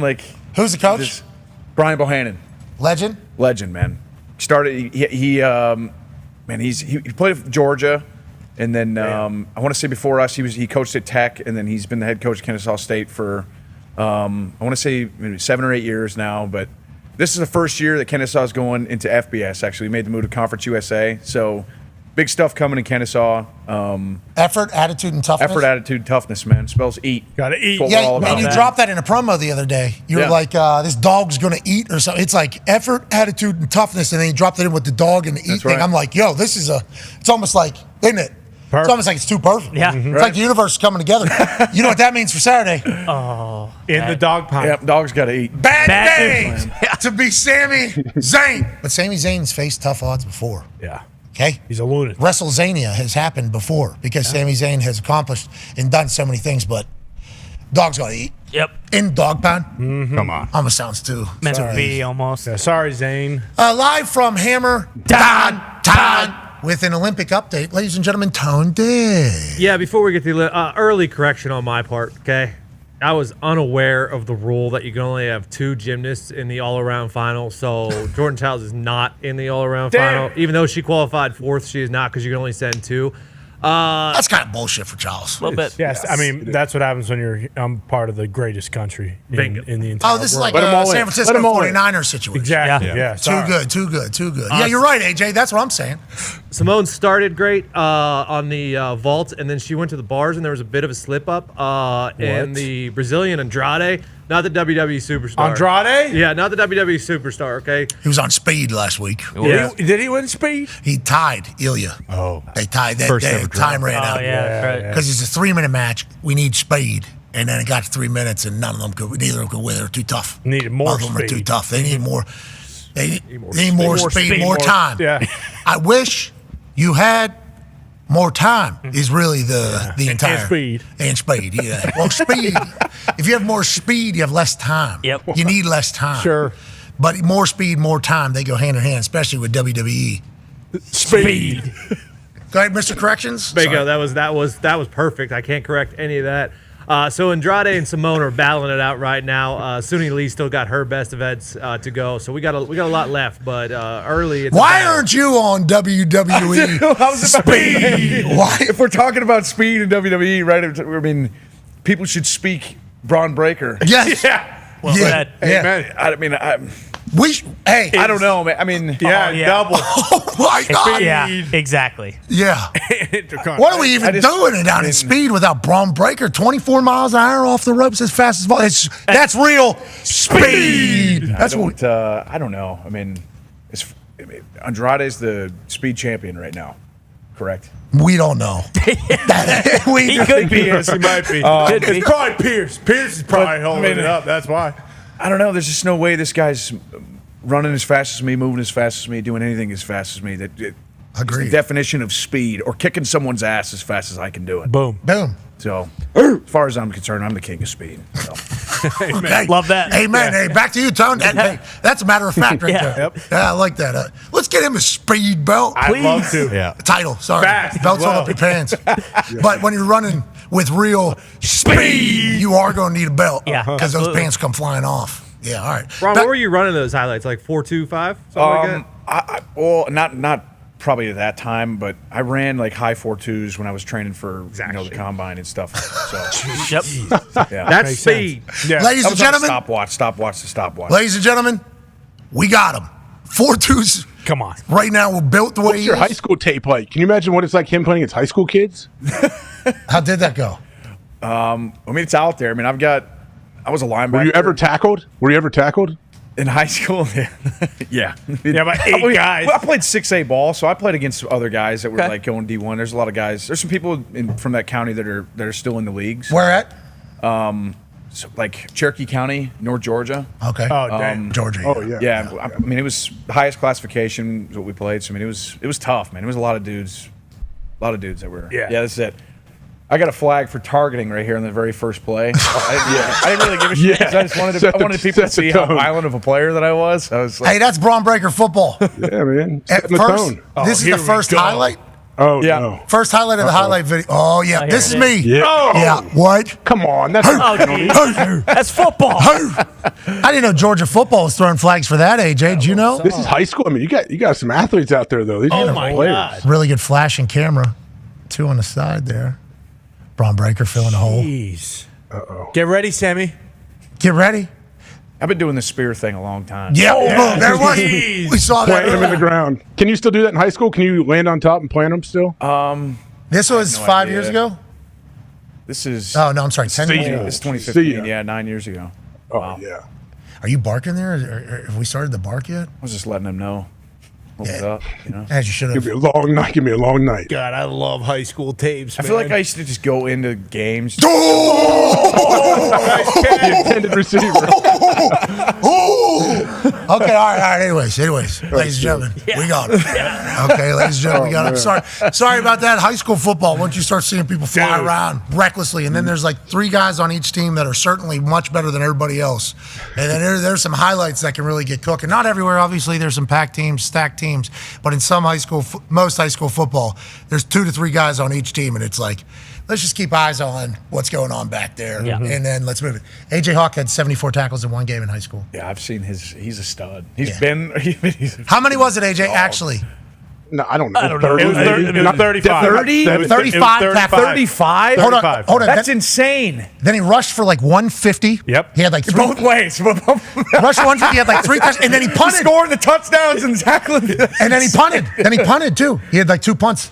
Yeah, that's what we're talking about. Yeah. Look at this All in the dipshit. same game? Yes.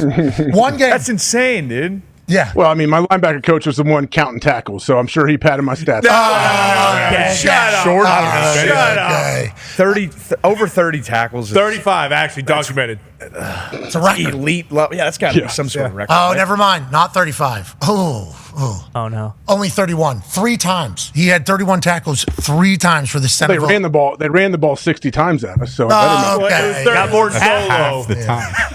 Yeah, I'm making the tack. That's what I was talking about. Let's go back to my original statement about high school football. There's 2 to 3 guys on each team. Yep. And it's like they're everywhere. That happened to be this Ohio fuck here. He was teammates with Mangold. Yep.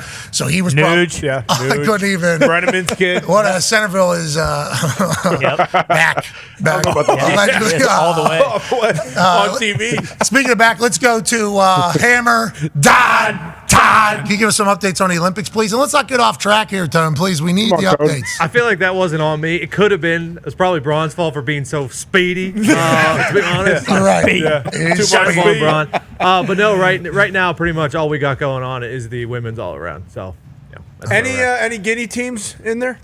That is the country of Guinea we were asking about. We learned about them. Take me off the screen. I don't want to be part of this. You're the one that introduced the country to us. Don't, hey, Tone, what are you doing, Foxy? Foxy's just Diggs is bumping out there. so shocked. He's the one that introduced this thing. He's the one that Foxy. You felt bad. I didn't say it. I don't want to be a part of Connor's racial prejudice. This isn't sexist. racial prejudice. We're talking about I'm the asking Olympics. about a country in the Olympics, damn it. I too Pat, share the you horn. know what he's doing. No, I share the. Checking in on Guinea. Yeah, that's what we're wondering. We just I learned don't need about. you to be a part of this either. I care about all he's Guinea. trying to Sue do. me. It's a country. We did not know that. I don't think they're in the Olympics anymore. What? They kicked Guinea out?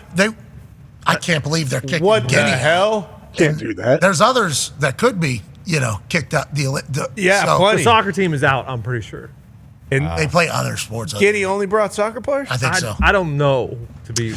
Braun, I don't know if you know this. There's 3 different countries that have the word Guinea in it. We, growing up as dumb Americans, only knew of Papua New Guinea. Correct. There's actually a country called Just Guinea. Papua New Guinea, and then something else. And Connor really loves the country of Guinea because he just learned about it literally 2 days ago. A big Guinea supporter. So we just learned of their country. Is that something that should be cast aside? I don't know why. Anyway, So is Coach Diggs, by the way. Yeah, Coach Diggs. I saw him. He's flexing. Yeah. He was doing this one right here. Yeah. Yeah, he did. I saw it. I watched him The do it. chains and everything. He's a huge Guinea guy. He just learned of them as well. He's gone all in. Anyways, Tone, sorry, let's get back to Olympic updates, not just countries that aren't in the Olympics. Let's talk about the countries that are still in the Olympics. What's going on in that gymnastics? Last we heard Simone, it was just moments. What is going on with gymnastics? Asuni just dominated on the bars, and now she's got beam coming up. Those are her 2 best events. specialty. And Simone and Andrade are still battling out. And Simone's still got the floor left and beam, which are 2 obvious. Simone's dominated all events, so let's not. Listen, it's right now. It seems like it's going to be a battle between Andrade, Simone, and then Suni Lee for all 3 of those. Okay, and we love that. Yeah, we do. We love when America goes 1-2. America went 1-2 in a swim race the other day. Was it Walsh and Husk? Yes. I think so. Yeah. Walsh and Husk went 1-2, Yeah. and then they raced yesterday. I think in something. I think it was Yeah. 200. Walsh, Husk out. We didn't even. It's wild how these games work. It is. Because we're seeing some people swim real fast, and then maybe not as fast the next time, and then we learn of this. Some of these swimmers are built like some of these horses, where if you just get them in front, their time the time doesn't really matter. The time is what it needs to be. It's a fascinating little mental. Is the pool deep enough? Then That's 2.3 meters is the pool A currently. lot of turbulence out there. Supposed to be 3 meters, like every Olympic Games has been since 2000. How do you mess that up? What's How that? does that happen? Well, allegedly, from the video that we saw, there's an American broadcaster who's been calling the Olympic swimming races for 40 years, let's say, 40 years. So they say the thing that slows these swimmers down is obviously turbulent water. So turbulence water is a reason that these people slow down. So he was saying the reason why we're not seeing a lot of world records, we're seeing Olympic records, we're not seeing world records like we do every single other year, is because the turbulence that is in the pool is more than the previous 5 Olympics, whenever the entire swimming community came to an agreement that we're going to make it 3 meters deep, because the turbulence is coming off the bottom of the off the pool. So it used to be 2 meters. So then there'd be ripple effects from the swimmers, especially whenever you go down off the bottom. So you don't have clear water, you don't have smooth water. You have a lot of turbulence in the water. A lot of chop. So the chop in the water. So they all agreed, seemingly 4 Olympics ago, I think 5 Olympics ago, we're going to make that pool 3 meters deep. So then we had an extra 50% depth, and then you started seeing world records happen. Now, was it the swimmers or was it the pool? I guess that will be debated forever. But now all of a sudden it's 2.3 meters. The arena in France made that. Yes. Yeah. That ruling. You know why? Why is that? Allegedly, if they dug any deeper, then the poop water would seep into those. Okay, we don't know if that's true. He's the corrections guy. Could be that. We don't Could know. be. We don't know if that's Possible. true. If it rains heavy. So the 2.3 meters pool, the depth of the pool is obviously more shallow than it has been. But then they also have more cameras on the bottom of the pool than they've ever had before, they're saying. So would it have mattered if they're at 3 meters with all the cameras? But he was hypothesizing that this is probably a reason why we're not seeing as many world records, because swimmers get faster. That's why you see Olympic records. Like, things get more honed in, you get better, bum, bum, bum. It's been that way forever. So records get broken. That's why Phelps is, like, I think, very cool with Marchand doing his thing, because that's literally what swimming records happen. It just, people get faster in the pool. And then this year it hasn't been happening. Olympic records been happening. World records haven't been happening. I guess it's the depth of the pool, too much turbulence in the water. Was Marchand getting ready on a 2.3 meter pool? Is he ready for the turbulence? Yeah, was he privy to information? Yeah, we don't know. How's the French basketball team doing? Are they still got the refs on their side? Yeah. They have. I don't think they've played since Japan, but yeah, they still. So yeah, they do. Yeah, so they should get booted. That was a makeup call too. Japan got a 4-point play, and then going back, they gave one to France just out of pity. Japan's was legit though. Yeah, Japan, real foul, actual foul. Oh, so it wasn't to go makeup up then. 4. Because makeup would be for, like, we fucked up, right? Yeah. But I guess they're just calling any contact on the perimeter. The FIBA rules are interesting because it's physical, but then, like, sometimes not. Not as physical as Jimmer Fredette, but Jimmer Fredette had to get worked on. I saw him. He pulled groin, I believe. Deep groin. I think he got it. Did they make 3-on-3 an Olympic sport for Jimmer Fredette? Well, that's kind of what I was told going in a 3-on-3 game, and then I watched, and Jimmer Fredette had a sweet finger roll layup, but other than that, we lost. Yeah, I saw him miss a finger roll layup, too. But it's tough. There's only 2 other teammates. Pulled his groin. It's hard with that. Sounds like they created 3-on-3 and added a bunch of stipulations so that we could get embarrassed. And I'll tell you what, we'll learn from that. Just like failure is the greatest lesson. That's right. Ain't that right, Braun? Right. Easiest way to grow. Boom. Hey. Thank you, Tone. Way to go, Tone. We're expecting a little bit more info next time. Factual info. Joining us now is a man who has all the facts, all the inside deets. Friend of the program, he was obviously on earlier this week, but the first game of the season is kicking off tonight. Have to have him on. Senior insider for ESPN, ladies and gentlemen, Adam Schefter. What's going on, guys? How jacked up are you, huh? Getting back with the team. We got the kickoff show. We got Monday Night Countdown. Then we got Monday Night Football. Football is back on the field wearing NFL helmets. Let's go, Schefter. It's a glorious day. It's like the first day of school, Pat. We're going up. We're going to meet our new classmates like Jason Kelsey. Say hello to him. Welcome him to the set. Be a big night at ESPN. Go on there. And, hey, been a big day in the National Football League, and we'll continue tonight with the first game between the Texans and the Bears. A big day in the National Football League. Tell me more. Well, anytime you get a guy that becomes the highest paid offensive lineman in National Football League history, and Tristan Wirfs, that's a big day, right? Yeah. Like the Buccaneers set out this offseason, and they managed to re-sign Tristan Wirfs and Baker Mayfield and Mike Evans and Antoine Winfield and Levante David. Like, they kept all their guys, their core guys. So they've done a great job keeping everybody together.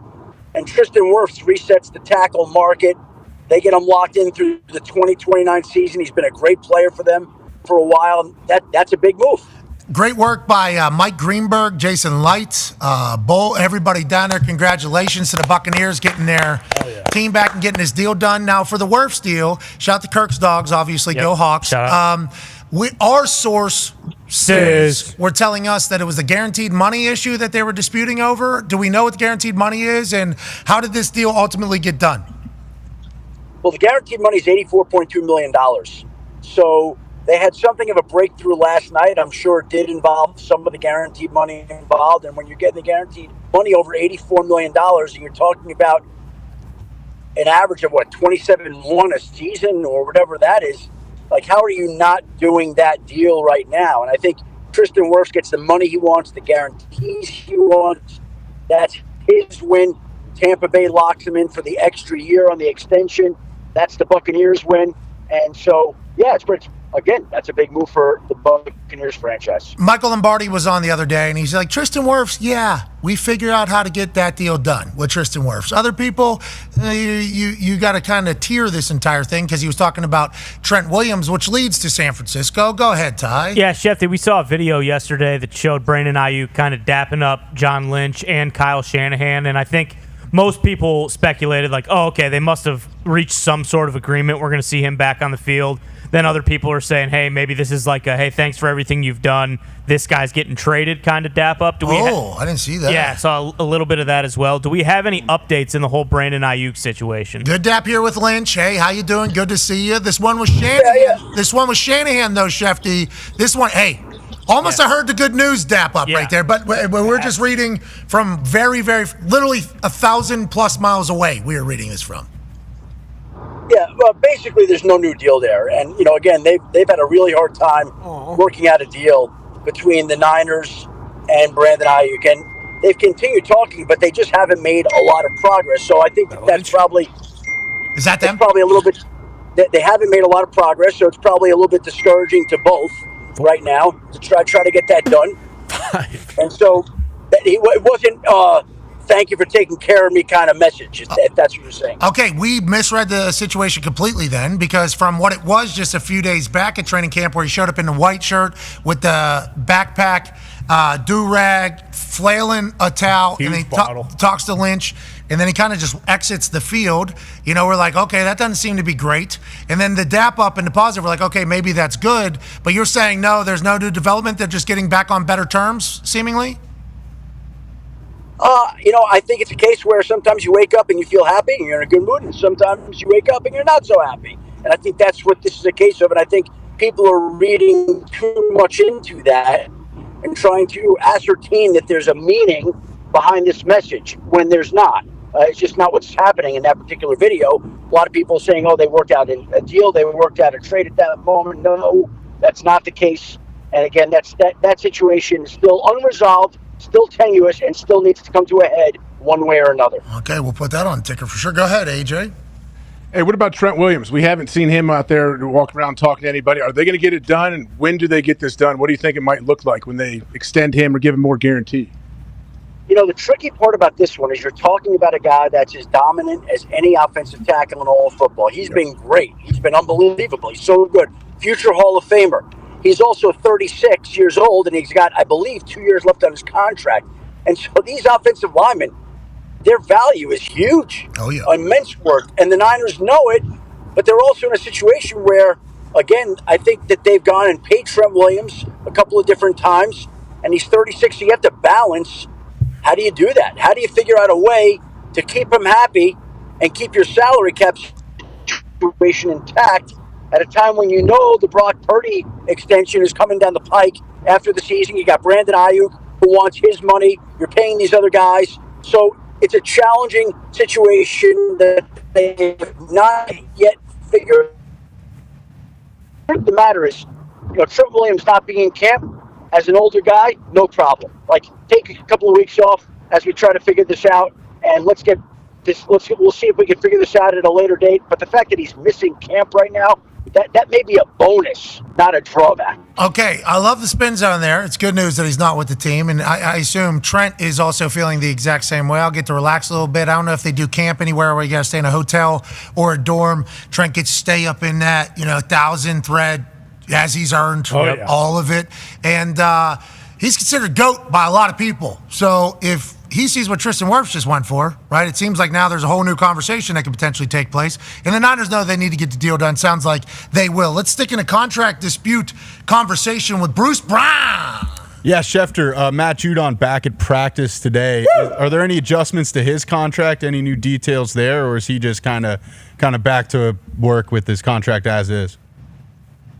It has not been adjusted yet. The two sides continue to try to work on that to see if they can figure out if something is going to happen. I think the fact that, they're going over scenarios to see if they could figure out a way to work it out. But there are issues that remain between the two sides. There's not an agreement. Obviously, I think it's a gesture of goodwill, faith by Judon to return to practice, because when you're not practicing, it becomes a distraction. It becomes an issue. It becomes something that everybody's talking about. But we all know that he would like his deal adjusted. And we know, I think, that New England would like to adjust it. So now it's up to these two sides to figure it out. But they're going to try to figure it out while he's back in practice now. Coach Mayo obviously was seen talking to him the other day, and there was a lot of conversation about him telling Judon, hey, you can't be out here if you're just going to be sitting down. You got to get off the field. And Coach Mayo is running a much different operation than Bill Belichick has in the past. We saw him on a TikTok. Yeah. Perfect. Nailed it. Nailed it. Absolutely nailed it with Kay Adams in the TikTok world. So he is running a different ship. But this conversation, I think a lot of Patriots fans appreciated, a lot of other people. Former player, but still, this is a tough situation. situation. This is a tough conversation to have. He's had a lot of friends that have probably felt similarly to how Judon has felt. He's been a player. He's been there before. Allegedly, he sent him off the field here. Is that what happened? And also, how is the team around Coach Mayo here for the first week and a half of him being a head coach in the NFL? You're asking about Coach Mayo in New England? Is that what you're saying? Yes, sir. Listen. That's a guy that's beloved and respected by his players, and I wouldn't be surprised if that's part of the reason that Judon's back at practice, because you want to perform for a guy like that, and you don't want to have any issues that are outstanding like that. So, look, he's back there. They're going to continue to try to work it out. But Gerard Mayo is one of those guys that the players really like, and I'm sure that they're going to do everything they can to make him look good. Hey, they call him Belichick, young Belichick out there, but he's running it differently. I mean, that TikTok was phenomenal. He's spot on, the timing. Yeah, I've seen these people try these TikToks before where they try to voice over a scene or a song, and they're off. They can't get it no matter how many takes it is. Coach Mayo was spot on. Didn't he, AJ? You saw it. Yeah, Connor should watch this. I think Connor should watch. Yeah, he nailed it. I'm focused on the football part, but also with another guy who was kind of not holding out but wanted a new contract, who was Rosenhaus's guy. I forget who was on the mention. Maybe it was you, Schefter, but Godchow. He just got a new deal as well. But, Schefter, we saw either last night or 2 nights ago the Giants getting calls during the draft, and I know that you know exactly who the Colts and the Jets were calling the Giants to try and trade up for. Who were those guys? They? Yeah, just tell us who they were. Who was it? We know the Colts got the guy they wanted and the Jets got the guy they wanted, but who were they trying to trade up to get into that 6th spot?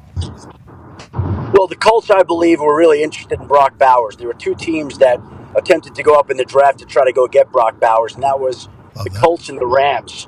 Both teams were trying to get up there to get Bowers, and they couldn't do it. They kept trying and just didn't happen. And so I think that was a player that interested both those franchises. And the Jets, I think, had some interest in moving up for Roma Dunze, but they loved Fashanu and had no problem staying where they were and taking him. So, again, they weren't willing to pay through the nose to move up. They would have loved to have added a guy like Roma Dunze at that point in time. But the fact of the matter is they were very happy staying where they were to get Fashanu. Do you think that trade up from the Colts was because Jim Irsay said we missed out on Junior? We missed out on Marvin Harrison. We need to do something, Chris. We need to do something. The word out of camp, Leatu Latu. Yeah, Dog. Junkyard. Very, very pumped about the Indianapolis Colts, obviously.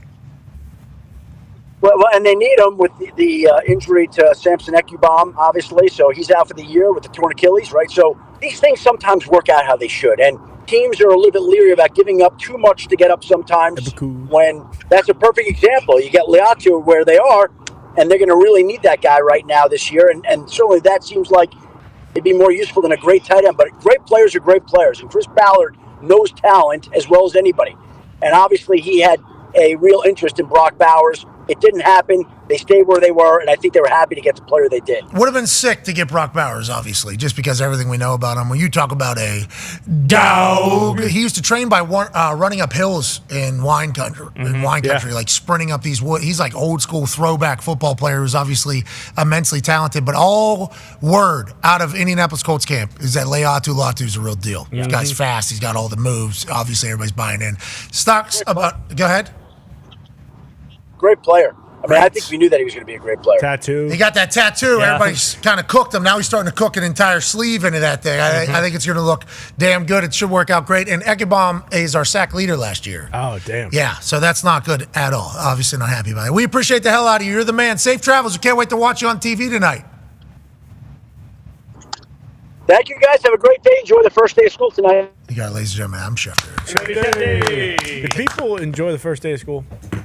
So I think it was. I think it was highly anticipated. Yes. Like I think that is the anticipation is so big. Okay. Does that make sense? I feel, yeah, but like looking forward to this more so than like, hey, we're going back to school. Summer's over. Yeah. Well, no one gives a shit about the school part. Yeah, see your pals. You got the fresh fit. Obviously, you get a certain point. It's like, okay, now you got school and then football on top of it, which is always, Yeah. Who's going to be in my homeroom? First day of college was fascinating. That's the one. That was fascinating because we were already there for summer workouts. So I'd been there for like, what, a month and a half, 2 months? How long are the summer workouts? Do you remember, AJ? Yeah. A month and a half probably. Probably a month and a half. Did you take summer classes before your? Yeah, took summer classes, like. Oh yeah, well, that's what those are for. Yeah, we're taking we're talking pick up a couple A's. Class, locked in on them. Yep. We took some real hard classes. Yep. So had to show up at class, had to manage that entire thing. Was staying in a dormitory, so like got the whole process. And then when everybody else showed up, it was like cool, like oh great, people are here. We're kind of in an empty town, but I did feel like I had to lay the land a lot better than everybody else. It was quite an advantage. You felt like you're already in college. You felt like you already knew everything. But yeah, everyone shows up, and then you got. I mean, it takes me months to find my classes at Ohio State. They're everywhere, and you still, That's why you just don't go. Like sometimes you don't know where the building. They checked ours too. Yeah, I had to run a few times, and then we had an understanding. I was like, I won't. Okay, I'm not gonna be there. I'll be eligible. I can't do this. You don't want me in. You don't want me in these classes either. It's gonna be more problems than not. So just know that tests come around. I'll be great. I'll figure it out. Some of the classes piqued my interest, so I stopped by.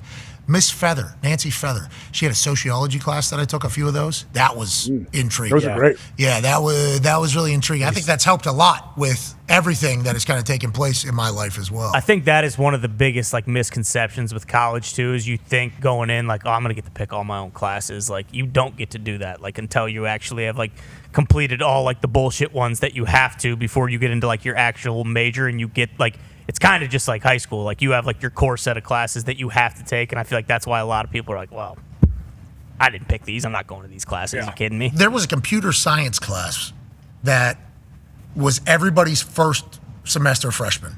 That was what it was. Sure. I read the thing. The thesis. What is it? Or the syllabus. I read the syllabus. I read the syllabus on the show, or of this class. Show, same thing, because person teaching show, which is why I'm not good in class, because if it's not a good show, I am not, I get turned out quick. Can't watch. I can't. I apologize for this. Homework every single night, doing something. I'm like, I'm not doing this. I need to drop this class. Homework every single night was this thing. And I'm like, I'm not fucking committing anything to that. No way.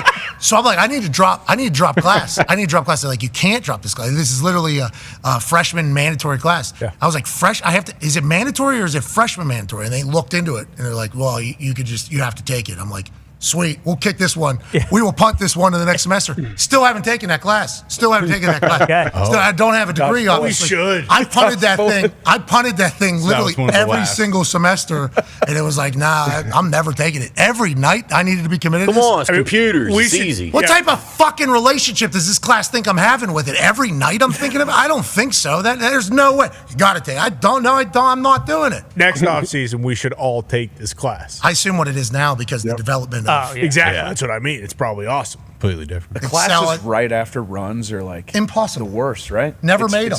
It's the hardest thing to do, an 8 a.m. Oh. How was your guys' workout? So Kennesaw, I assume, from what it sounds like, effort, attitude, toughness. Mm-hmm. Yeah, the class. The coach. Yeah. Class. Easy. In the classroom, too. Easy. And I think you should go to class. I would have been the first person in my family graduated from college. It would have been a big deal. I still haven't done it. Maybe someday. But my parents also don't care. You go to college, you get a profession. We found one. So let's go ahead and do this entire thing. But the workouts were absurd. Mike Barros was our strength coach. Yeah. I had no idea what I was signing up for. I was like, I want to stop playing soccer because of how much I run. I want to do the kicking thing because there's not a lot of running. And it was more running than anything I've ever done in my entire life. Kennesaw State, same exact way? Yeah.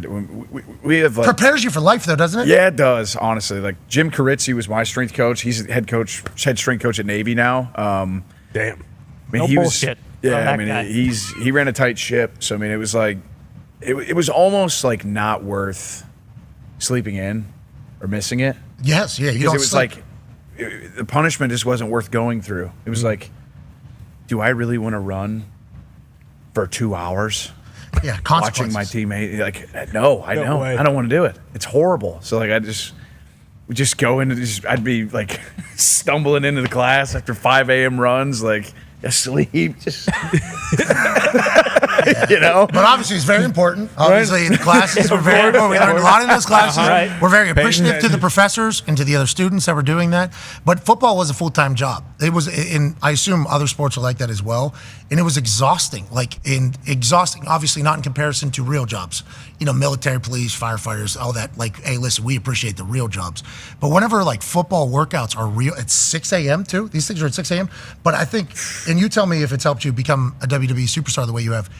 The amount of paranoia I had, you talk about missing that. Yeah. That was the birth of the 8 alarm in my phone. Hey, we're not late for this thing because consequences are dire. But a lot of the accountability I've carried into life, I think, and potentially into this business. Hopefully people see that. I think people outside this building feel that. For sure. Consequences happen, man. That's right. Decisions happen. Mm-hmm. These are things that cause and effect. There is we just kind of move along. We fucked up too. Hey, listen, that has happened. This is how the whole thing goes.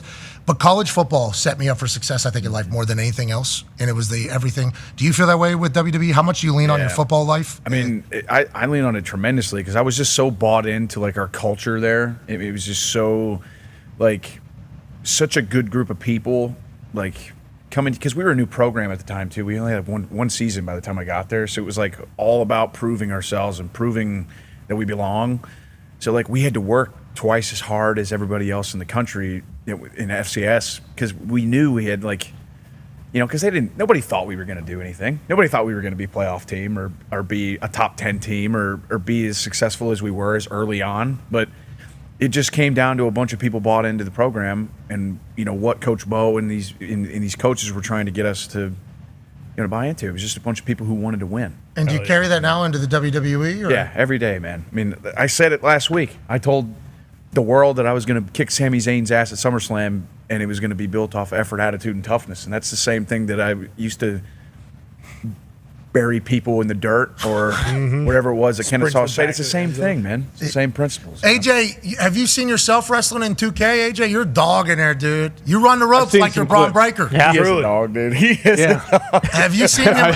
31. Braun just learned about the 31 tackles in the game 3 times. That's insane. 31. This guy's a fucking machine, dude. It's a lot of tackles. Could you imagine being on the opposing team, though? No way. 31 tackles, and then he turns around and goes and scores. Twice. Just quit. Do we just walk off? Do we just leave? Do we leave the field? This guy's just better than us. All week. Oh, my God. We got to play AJ Hawk. That's the next week. Yeah, the next week the team is having that. Triple coverage. The night of, though, is could somebody block this guy? Think about the amount of times that somebody said, can somebody block? He's not that good. Yeah. The opposing coach. Yeah, the O-line coach on the other team. Hey, and you're a psycho, too. You said nothing the entire night. That was back when you were a mute, right? Oh, no, I was too tired to talk. I was playing both ways. Didn't say a word. Yeah, I wouldn't talk anyway. Yeah. Didn't celebrate, didn't say a word. I don't 31 kills up. Walk right back. They knew at that point, though. Nobody's talking trash to him, though. No. Nobody's saying, you ain't going to do it again. Yeah. Did people chirp you or no, AJ? I don't remember, people talking too much in high school, no. Either side. The neck roll on. That was a freshman. Freshman. What a dog. Look at I'm like 150 pounds thrown out there to the wolves. Yeah, that was tough. He was a freshman. He was a freshman. That's tough. Did you play varsity or no? Yeah, I played from the jump, yeah. Hell yeah, he played varsity. No big deal. 31 tackles. That was probably captain. Yeah. Freshman captain, first playing ever. against men, though. That's what's tough. You step in there 150-pound 14-year-old playing against 18-year-old men. It's a big difference. Well, let's talk about you playing men because his high school, I don't know if you guys do this down in Georgia. I don't think we do it. In my high school, I don't know if high school. This is the only high school ever. What? They have an alumni full pad tackle game. We did. Not anymore. They did. Adults, you could go back to your high school, put pads on, and play against the high school team. They had a full pad alumni, 11-on-11 tackle. Scrimmage in camp. It was the first Saturday in camp. Yeah, he killed Kirk Herbstreit. Kirk Herbstreit's last time ever putting on a helmet. Kirk Herbstreit, Centerville Elk legend. Is that a receipt for him or something? Did you make him mad? That is a good question. Did he talk shit on you? Why did you decide to go? He went Michigan over the Bucks. Hey, he went. Hey, he was wearing his Ohio State helmet. Was he calling too. a biased game or something? No, he came back. He was playing quarterback, running the triple option. I was running down the line. He kept it. He didn't hand it off or pitch it. How old was he? He was probably 30, right? 30-something. I was 15, I believe. 15? It was going into my sophomore year. And then what? Sorry, he was running triple. I cut you off there just because I thought I had a nice form tackle on him, and he claims it was right at his temple. I don't remember that part or not, but either way, I'm playing against 30-year-old dudes. I'm trying to protect myself. All these guys played in college too. It's either you're going to kill me or I'm going to kill you. So this Rydell is going temple. He was going temple hunting. Yep. Kirk Herbstreit said, "I never put on pads again after that." It's like the alumni game. Even putting pads on is bananas. But How that's sweet is that we had that? So Ohio. Bring it back. Bring it back. That's the most Ohio thing I've ever heard. I don't know how many hamstrings and like hip flexors. Would you go play? Would you go play? At the Plum High School one? Yeah. That'd be very funny to think about. 1,000%. Why would you? I think you're quarterbacking. I don't know if we're just having you punt either. I think you're like you're doing multiple. Are you playing for the Plum High School one? You were there, right? Yeah. You played for Plum. If we're running the triple option, I'll go play. I'll go play two back. Change the offense. Sweet. This is Plum High School legend. AJ Hawk also went to Centerville and Plum High School. Yeah, we should put a little alumni game together. And start really stacking the team. But these kids would kill you. I don't know. AJ, he's playing. I wouldn't do it. Is he playing? Are you playing Mike in this game? Because I don't know. I don't know if I want to get ear hold. I'm not playing. No, I'm not going back. We're I would playing not go. kids. Those kids would Bron, kill me. Same team. Bron, they're Those playing. kids would kill me. Those 30-year-olds were playing 15-year-olds. Like that's well, the whole yeah. game, offense and defense. Alumni versus the current team. They were doing that in Ohio. As of not too late, like as of 20 years ago. Not that long. AJ's got us covered. 31 tackles, so nobody's got to play defense. Nope. Right? Bingo. We got that. Yeah. So just pretty Can much. you just, imagine that though? Like that's before AJ obviously was like an All-American, went to the NFL. Like Kirk Herbstreit was the starting quarterback at Ohio State, and some 15-year-old kid just like damn near kills him, and like he's like, okay, like I'm done with this shit, never again. Like how emasculating that would be. I hope Kirk could put him over after that, right? I hope he's like telling him like, this kid, we need to get eyes on this guy. Right? Well, Kirk's dad at one point was the coach at Ohio State as well. So I mean, like we're talking about Ohio State history and folklore and legends there. I assume after that day, Kirk's immediate thought was Ohio State's got a guy coming down the pipeline 2-3 years from now. I don't know how his grades are. I assume he's really smart. 2-3 years from now, Ohio State's gonna have, and lo and behold, freshman year, this guy goes to Ohio State. Guess what they do? National championship starter. Yeah, starter. Not a starter. Not a starter. In the national championship, did you play with Laurinaitis? James came. He was a freshman my senior year. Okay. So Taught him everything he knows. Young guy. Yeah. James Laurinaitis, son of Animal, part of the Road Warriors, WWE. Mm-hmm. I got assigned 8x10. First day James came on campus, pretty much. I got assigned 8x10. His dad's the man. Legend, man. James is a dog too. He was a good player. How many of the other like wrestlers' kids did you know kind of growing up? Is it that tight of a community or no? But I just was young, like. Because you're younger than Sting's kids are older than me, and it's just an age gap. Charlotte's older, right? Charlotte, Randy, everybody's.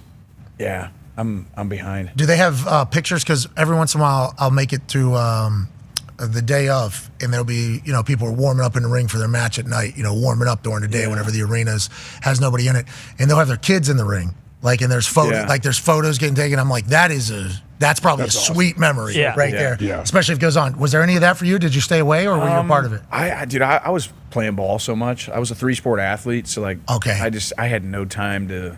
Hey, is the Breakensteiner the sweetest feeling of all time when you run up the road? So I talked to Scotty yesterday and he came up with that name for that move or whatever. And he was like, tell Pat I'm going to come to see him at SummerSlam. Oh, no.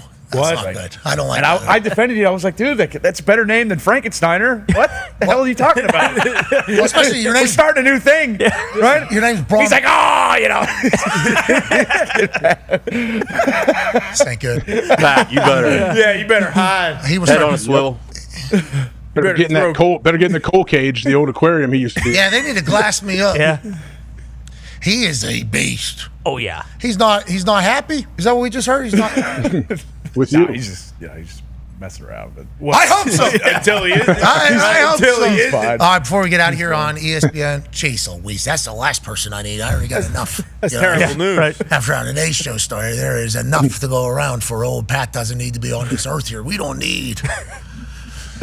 I mean, he's still. Oh yeah. Oh man. All right. Anyways, AJ, before we get off ESPN here and continue on YouTube and ESPN Plus and TikTok Live, Texans Bears tonight, Hall of Fame game. Texans favored by 1.5, over under 30.5. What are your thoughts on how this game goes in Canton, Ohio? I'm going to take the under on points. I feel like this game usually is low scoring. I'm here for the kickoff. I have no idea who's going to win. I don't even know who's playing the game. I want to see some big hits. and I want to see how this whole kickoff situation plays out. I want to see someone return one for a touchdown. Yeah, there's a chance it's going to happen, especially with people playing special teams for the first time and with a new play for the first time ever. You know, this is the first time ever, so there's always going to be potential MAs. You know, whenever people in third, fourth quarter, they've been playing a lot of football, they get tired. All you got to do is poke your head just one particular direction, and the person next to you poke it the other way, and then bang, there's a touchdown. Seemingly, that's what the NFL wants with this new kickoff. I assume there is a pretty good hey, let's kick the ball in the landing zone from the NFL to these special teams coaches tonight, you know? Because normally there's an agreement between special teams coaches like, hey, we're not rushing the punt tonight. We don't have our protection in. Like, okay, deal. We're not running any of this. We're not running any of these returns. Deal. I bet tonight there's probably like, hey, let's see how this new showcase. Let's see how this new kickoff thing works. There's a landing zone. There's a kickoff spot. The rest of the team is lined up in the, I forget what do they call it? It's probably, that area there is called the neutral zone there, between the 35 and the 40. Nobody can move until the ball is touched at these spots, the 35 and 40 neutral zone. The two returners in the back are allowed to move, obviously, because they have to go get the ball. Once they touch the ball or the ball touches, off and running, everybody can leave from the 40-yard line and start covering the kick. And there's going to be a lot of ideas, a lot of opinions. This is football, though, this year. That's right. Bron Breaker's it's going to take a bit to get him used to it. Good luck on Saturday, Bron. Yeah. Thanks for hanging out. Thank you guys for having me, boys. Yeah, good luck on Saturday. You're the man. Okay, we'll be back tomorrow for a Feel Good Friday as we go into SummerSlam weekend with the Olympics still happening. Life is great. I hope you feel it. Be a friend, tell a friend something nice. Might change your life. Goodbye. Nailed it right on screws. Yep. See that 5300 up there, Bron? That's what we're looking for. Boom. 5-second delay accounted for. Hey, Pat, you think on the kickoff, is anyone you gonna fake him and try to sweep him? Like, hey, I'm gonna act like I'm taking a step back and then turn and boom, try to blast my dude? Bron, we are still live. Just want to let you know that. You think on the return team? If you're on the return team, instead of trying to get some depth, what if I say, hey, I do like the old fake blitzing, like Polamalu, hey, I'm dropping. No, I'm not. I take a drop step and I turn. I try to just blast my guy and get him on the ground. Right? That's kind of what I was going to ask AJ. I was going to ask him the same thing. Like this guy? Yeah. Are they going to run? The guy's in red. Because we think, we think it's going to be a fair catch or something, right? Is that what you're saying? No, I'm saying like instead of they're only 5 yards away. So when you're turning and running backwards, if you're trying to get set up somewhere a little bit, like back here, that might be tough. Like what if I try to confront him right up front in that neutral zone? I guess right after the neutral zone. Just for quick special teams information, normally the wedge back in the day used to be more people back when Bron was trying to run, and then it got down to two people. There's normally a shield of people that are going to try to get in front of the returner. If they're going to run left, the shield will kind of stick on the left side. If they're going to run right, they'll center right. If they're going to do up the gut, they'll kind of get in front of them. Normally that's a 10-yard gap, though. Okay, so normally that's a 10-yard gap. You have one of these people who's going to set that up, whose eyes on the returner, and then somebody's coming to meet them. Okay, that's what it used to be. Now, I don't know if anybody will do this anymore, but we shall see. They're trying to stay 10 yards away. So with this landing zone, I mean, that could be, Oh, yeah. Like, where is that setup coming from? And are they making that shorter as if it was a bloop kick? Like, are people going to try to latch on earlier? Are they going to try to, I don't know. I'll be intrigued to see what the best effort Depends what your matchup is, too. Like, what's your matchup? If you're kind of a bigger dude and all of a sudden you see a wideout over top of you, like, okay, this guy can run around me pretty quick. Like, what am I doing? I don't think you're allowed to cross field either. No. Yeah, I don't think you're allowed to, like, blindside. I don't think there's any of that. I don't know. Like, if we use that technique where the guys go and retreat and set up a wedge, it's essentially almost the same premise as before, because you take off when the ball's kicked, right? On the kickoff team to haul ass. Yeah, but not here. And then you coast to try to figure out get in your lane, so you're essentially running the same speed as if we ran the same premise here. Same speed. Nobody's running your speed. No. Nobody's running your speed. But even tonight though, like if either of these special teams coordinators do have some sort of plan, they're probably not even showing it. So are we just going to get the standard, like, hey, this is what it's supposed to look like either way? AJ, do you think they try to get reps in this thing, or do you think they try to hold back their? I think they're going to try to figure out what the right I think play they is. want reps. I think they want reps, and the rest of the league is going to be watching these reps too and studying it tomorrow morning to show their special teams hey, this is what they're doing, like this is what we're thinking. I think there's just so much unknown. Bron, it feels like you don't know about this, so I want to break some more bad news to you. No surprise onside kicks, no onside kicks outside the final 5 minutes of the fourth quarter when you have to tell the other team you're doing one. You have to. What do you mean? Like radio? Like you I just have to say, obviously. You have to tell that? You have to be like, hey. Yes. Yeah. Bro, it's still Why? football. It's still football. Yeah.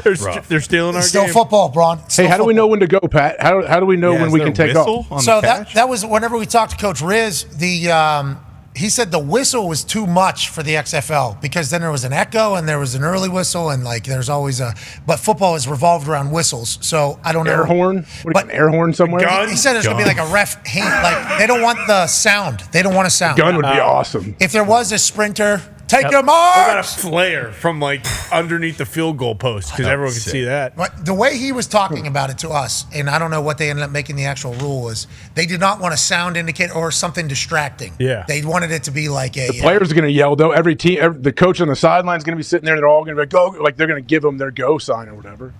On the Jumbotron? Oh, my Yeah. God. Are they going to like turn Green around light. and look then? Yeah, well.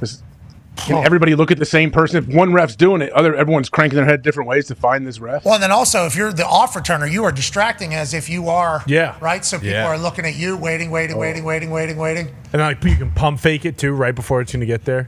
Look, this is us just spitballing here in like 10 seconds whenever a new problem has come. These special teams coordinators have stayed up all night for probably weeks straight. Legit. Trying to figure out how do I not get fired because of a new rule that I can't figure out. And also, how do we take advantage of this rule more so than everybody else? Which is what Dan Lanning told us, the head coach of Oregon, whenever he came in. He's 37 years old, head coach of the Oregon Ducks. Projected to go win a national championship by some people. So in a new conference, could you imagine he comes into the Big Ten and just... That'd be tough for the Big Ten. He said, great team. Good time for them to join the Big Ten, for the Big Ten. Like, hey, especially if they go, it'll be an entire serenade. But he said, like, I asked him about changing the rules. How much do you tell people? And, like, are you part of shaping the new culture? And he's like, I'm more worried about, like, what the rules are, us making the best of them. Like, us utilizing the rules and making the best team. And I was like, oh, that's a smart answer. Love that was your answer. But that's like how all coaches think that are football people. All football people are trying to take advantage of every single rule, which is why football people viewed Bill Belichick vastly different than like everybody outside, because everybody in football is like, ooh, smart. Should have thought of that. Didn't even. And then like the Tom Brady deflate thing. There was nobody football-wise that was coming out like, these mother. Because other quarterbacks that might have liked it a little softer were like, damn, should have had that entire. Or also, we have our shit softer. Let's not look into this too much. So it's like this rule here, I can't wait to say who's dabbling, who is fucking with it. The NFL is going to have to say, you can't do that. Yeah. That is something you can't do, because there's going to be at least a few of those over the next training camp thing. Well, and to your point, that's why I think we're going to get like legitimate reps all preseason, because these guys don't want just there to be like widespread chaos week one where it's like, oh shit, we should have, instead of being like, oh, we don't want to showcase what we're going to do, like let's actually make sure these guys know what the fuck they're doing so that we don't give 3 kickoff returns for a touchdown week one. We're excited for it this evening. We are pumped for it. Can't wait to watch. Are we going to get the new chains tonight too? That whole new technology? I think we do have the Hawk technology this evening. Yeah. Okay, that'll be cool. It's all the new stuff. Like that is what's exciting about What does that mean? What's the new stuff? So the Hawkeye technology is not Iowa. It is the tennis thing. Oh. Like the VAR stuff. I believe that is where the ball is going to be. Yeah. So they're doing that during training camp in preseason. Yep. Hopefully it works. Yeah. Because there's obviously been a lot of conversation about bringing out the chains, this eye, that eye, and this should expedite everything too, hopefully, because the laser will be able to tell whoever's in the top box, yup, it's good, run it.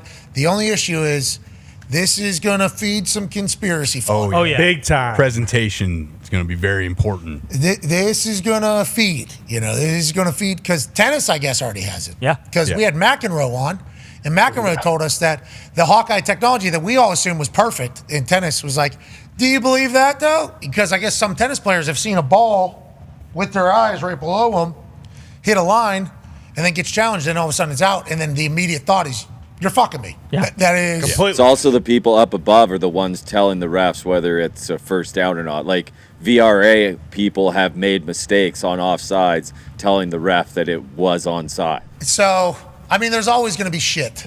But hopefully this expedites the game, speeds up the game, gets things more accurate, and is better, which we are fans of this move. I would like to let everybody know we are fans of this move. And in like 5 weeks, we might be getting dunked on because we say that, because of all of the potential conversation about if a team gets a first down late and then all of a sudden fast snap and then kneel out the game. Can't challenge They can't challenge it. It's already and you can only challenge it from up top at that time too. And up top's deciding if it's a first down. Well, It's going to get so loud. It is going to get so loud in this technology. Technology fails too. We know that at some point it will always fail. Like, are they going to have backup chains still always? If we're doing lasers in sensors, sorry, not lasers, but sensors in the ball, and we have cameras already in the pylons, like why is it that Bill Belichick, whenever he pitches, we should have cameras down the goal line at every stadium, down the first down marker line at every stadium, and down the other goal line every stadium, and down each sideline. Like not for TV purposes, but those should just be the NFL should piece them in there. So we have it. Why are they? That's big news. I thought that was already. Yeah, that was the thing. Happened. I assumed it was. That's how it is. You assumed. And I guess it's not though. They thought that Bill was going to like access the footage and use it to his advantage somehow. Like, why did anybody care about him bringing? No, they don't want to pay. We have bad news about the Hawkeye. Canton High School Stadium is not equipped to have the Hawkeyes. Okay. Of course. Of course. Do they at least have grass that get doesn't the look paint like right. shit? Son of a bitch. Son of a bitch. That's doing. crazy Why to keep think hitting about, that though. hard? Because this guy's he's a brick He's a brick shit shit house. house. He can't feel it. This guy's a brick shit house. Okay, I know. the only Why way you to- messing with? You're smacking him pretty hard right there. in the trap. That's the only way to describe. I'm trying to loosen the guy up. Yeah. He's got a big one on Saturday. Big one on Saturday. He does. Did you see how this whole thing started? He speared some guy who broke into our. Oh, I saw that. Who is that guy? Who's that poor guy that got hit? I don't know. Poor guy. How the hell did he get in here? Yeah, poor guy. He asked for it. Did you see what he Well, said? now he's a poor guy. We know how he got out. He had to sign it. He had to sign it. Everything. You guys didn't. You didn't see that. You didn't see him until Braun started walking out. Yeah, he came in and started boom. Side door. Yeah, we didn't see him until we could hear him. Yeah, exactly. Oh, okay. Look at this. How'd this guy get in here? Must Yeah, have I don't like it, Braun. Can you handle that Braun for us? took off in those cowboy boots too. That's tough to do. On wood, on hardwood. Yeah. Boom. Yeah. Night. That guy's dead. I think so. Broken in We don't half. know. I hope so. We don't know. Jeez. I mean, he said Canada was greater than the USA. It's true. He I did. saw the sign. Yes, I read I it. saw the sign. I don't know if all of Canada's claiming Sami Zayn either. What do you mean he walked through the crowd? Zammy? Sami Zayn. Sami Zayn. This guy's going to be a WWE Hall of Famer. He's about to lose to Braun on Saturday Is he still night. a little loose in the And cage? he's going to end his career, he said. That's what Braun said. Let's go for one final check-in here in Hammer. Dahn. With Tone Diggs. What happened in the gymnastics? We are in it. We are in the final rotation. Simone is the leader after the third rotation by 0.16 of a point over Andrade. Obviously, Simone on the floor, she's pretty good there. So if she does what she does, she should be gold. Suni Lee is in T4 after the third rotation. So she needs a strong floor performance in the fourth rotation to jump up into that most likely bronze spot. This afternoon, strong pull afternoon. 2:38, we got the men's 200-meter back, which unfortunately Ryan Murphy did not make. But we have Keaton Jones going for it. 2:30, Reagan Smith is in the 200-meter women's butterfly going for gold. The women's 200-meter backstroke, which the U.S. women are in, go for gold at 4 o'clock in the women's 4x2 relay. And the 200-meter backstroke, was Kate Douglas at 3:11. And then the U.S. women's basketball team plays Belgium at 2:45. Okay. Nice. Can't wait to watch it all. We're very grateful for your updates. Good work today. Any corrections? One correction. Connor suggested that maybe the Colts would trade up for J.C. Latham. We know that it's not something the Colts would do after some videos came out this weekend. Okay. All right. We knew it was going to be too much. All right. Ladies and gentlemen, Tone Diggs, thank you. Hand up. That's on me. Good point. Shut up. Good point, Tony. Tony, any Guinea woman in the pool? That is true. No, I don't believe so. I did check. Not in the pool. How are they doing in archery? Archery, they're very solid. Did we win in archery? Huh? We had a hell of a contested battle with Mexico earlier this morning. Oh, that event? No, I don't think we did. Oh, so you don't know. How about the bee? Did you see that? That was crazy. The bee landed right on the finger of a marksman, I believe, and still got a bullseye. Beast. How got a bullseye? How about North Korea, South Korea? That was a cool moment. Yeah. What was it? Doubles table I tennis? believe it was doubles, either mixed or just the men. I forget. I thought it was mixed doubles table tennis. North Korea, South Korea, China is the podium. North Korea, South Korea, obviously, since I don't know when, but an exact year. Guy shot an 18, he said. Yeah. Yeah. Confirmed. You don't believe I it? assume he's not going to be happy about that. Bingo. Yeah. They took a selfie, and it was obviously a cool moment. This is like what the Olympics is all about, though. This is like magical moments that literally can't happen anywhere else. But because of sport, because of competition, we have a selfie of people happy to be next to each other and sharing an experience together. This is good for the world. This is the Olympics, baby. Yeah. This is the Olympics. Hell yeah. We love everything about it. Now, don't love that the Americans weren't on a podium. Okay, we should have been able to, ruin that selfie for everything. Yep. But our table tennis, obviously, Ja. Yeah, exactly. And I get our woman too is Going? she's at quarterfinals as well. Let's go. Yeah, so Lily Zhang, is that her? I think she's like the most decorated woman that the Americans have had for table tennis. She's also in the quarterfinals. Like, let's The go. one that Ann Edwards was there watching. Boom. Yeah. Yeah. And then It's awesome. I wonder how he feels now if he could score. I think we know his tone probably He's saying yes. changed. No, I think it might have changed after seeing how fucking good they are at table tennis. Table tennis is electrifying to watch. So fun. Did you guys play table tennis down there at Kennesaw in the locker room? We didn't have it in the locker room, but like, it's the real deal. Yeah. You know, hand-eye coordination. Like if you're not coordinated like that, you get exposed. Like These Olympics, you should see these Olympians the way they play. It is. Are they just freaking banana? Yeah. Oh, yeah. It's like, it doesn't look real. How they serve. It's Forrest Gump. Like, it looks like Forrest Gump, the movie. Yeah. That's insane. So I don't even sweet. how like You look like Forrest Gump on a football field. Yep. And they look like Forrest Gump in the table tennis world when they graphicked it in. Yeah. Right? Yeah. But they're literally doing that against each other. Hitting it so hard. So Putting hard. so much spin on it. yeah. There's balls just popping off of paddles, just going like straight sideways. It's like, well, how did you ever hit one? I don't know how any of it. They got weapons. We got two now. Let's Yeah, go. and the crazy part too is like they know when it's going far or to the side. Like Ja on one of the winning points yesterday, like as soon as he hit it and the guy went to return it, he knew like, oh, that's off. Well, that's because he had that top spin on. Yeah. And the guy wanted to counter that, but he hit it a little thin. A little you too- know? yeah. So then he said it's over. Yeah, that's Ja, baby. I'm going to try to get Ja in here. Set up a table tennis table. And then put an Oculus on him. No, yeah. Welcome my world. Yeah. No, we will do that afterwards. But then I think we set the max because of he was suspended because of bullshit. Yep. Absolute bullshit. If the story we read and told, which he shared and seemingly confirmed, is accurate, from a journalist wrote this story, where he didn't add +1 to his phone number on a form, so he wasn't able to be reached by the drug tester, so he missed 3 drug tests and then ended up getting suspended because that equated to a fail for a year. So he wasn't able to acquire any professional table tennis points, which obviously go towards making the Olympic team. So then whenever he comes back, he doesn't have a lot of time before the Olympics. So he runs through 2 trials to try to get enough points to get up in there.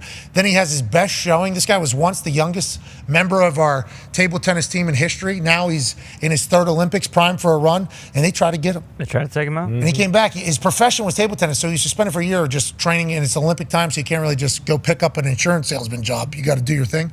So he started a GoFundMe. Now he's on a run. I'm happy for him. Yeah. So we're going to bring him in here, I think. Nice. And I think cap it at like 50 grand. Every consecutive point he has against one of us, we'll put $1,000 on it. So he could run this thing up 45-0. Yeah. Okay? Yeah. And then it's 45 grand. But if we steal, Steal one. all we need is just steal 1 point. He hits one long when he's up 2-0. Boom, $2,000. See, John? We tried. Get out. We gave you that, but that is, I think that's a sweet. Yeah, it'd be awesome. That's a Yeah. sweet. It'd be cool. Yeah, because then he's actually trying to, because I don't want us to shock this guy. Yeah, exactly. Okay. Yeah. Yeah. I think he might get to 50. I think if he wanted to get to 50, no problem. But I would like to give him at least a little bit of a enticement to go, like, hey, fucking murder, like, Yeah. just cook us. Just absolutely, just so we can see it too. I would like to Oh, yeah. see what it feels like to be on the other Me side. too. of that. Yeah, like I want to be in it to feel how fucking good these I guys want to feel are. the spin. I want to feel this. I want to hit one that I Yes. think is going to go, and the thing fucking just goes sideways and be like, well, how does anybody ever return that? Yep. We got to counter it. It's like, Spin without a doubt, but you want to feel the speed. I mean, let's be That's a good honest. point. well, I want Ja to feel the speed. Well, You know, I want to hit one of these. I just want to hit one of these. but I feel like he's also the guy who's like, It doesn't even okay, faze I'm him. never gonna hit it to this guy's forehand ever. Well, then that's good news because I got 2 forehands. Yeah, we I know, that. but he's gonna be cutting spin He's gonna shots make that you are dance. landing a half an inch over the net. I mean, I haven't played in so long. We can get a week of training in here, okay? Yeah. But the goal is to lose 50 zip. But if we can, I don't even know with the way he plays if I'll even be able to get the. I was just going to say the speed to Ty's point. Like I am so worried that about might, the transition. Your speed might have to get. That is, updated. yeah. I don't know if my speed is anywhere near where it needs to be here. Yes. That's how I play, AJ. That is literally how I play. I am a 2-4-hand player, and people are like, oh, we'll just take advantage of that. It's like, I mean, if I can't get there, I will just hit a little. Pickleball. We do that. You do that in pickleball too, don't you?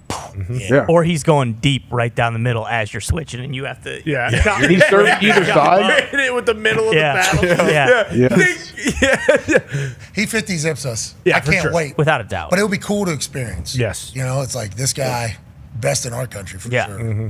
Let's see what it's like. So hopefully we'll be able to make that happen. Hopefully. We have had, I've had a couple conversations with him this morning. So we have interacted. Let's go. Perfect. Yeah. Hey, we're proud of you, buddy. They try to hold you back, like Adam Pearce. They try to hold you back. They try to hold you back. Hey, Tone, great work today, bud. You really did it. Thank you. Who you got tonight? I'm leaning Texans. I'm a little worried Case Keenum doesn't play that much because he's like 38 years old. But I do love Dougie Mills. But I feel like the intensity from the Texans camp that we've seen and you've talked about, like that's going to trickle down throughout the game. I assume so. I hope so. I'm going Texans and under is my go. All right. AJ, what were you again? I'm taking Texans as well. I agree, Tone. That defense, Matt Burke, the D coordinator, we saw them. They're laying the wood. They would, and that's a good thing though. Their defense may be your third string guys in the fourth quarter, but they will be playing their balls off. You know that. Braun, who do you got? Yeah, I got Texans as well. Okay. Yeah, I just think defensive coordinator. I'm a defense guy too. You know, I know I ran the ball, but I was a defensive guy. Yeah, we know. We saw the way you ran. We saw that. Yeah, we saw. Yeah.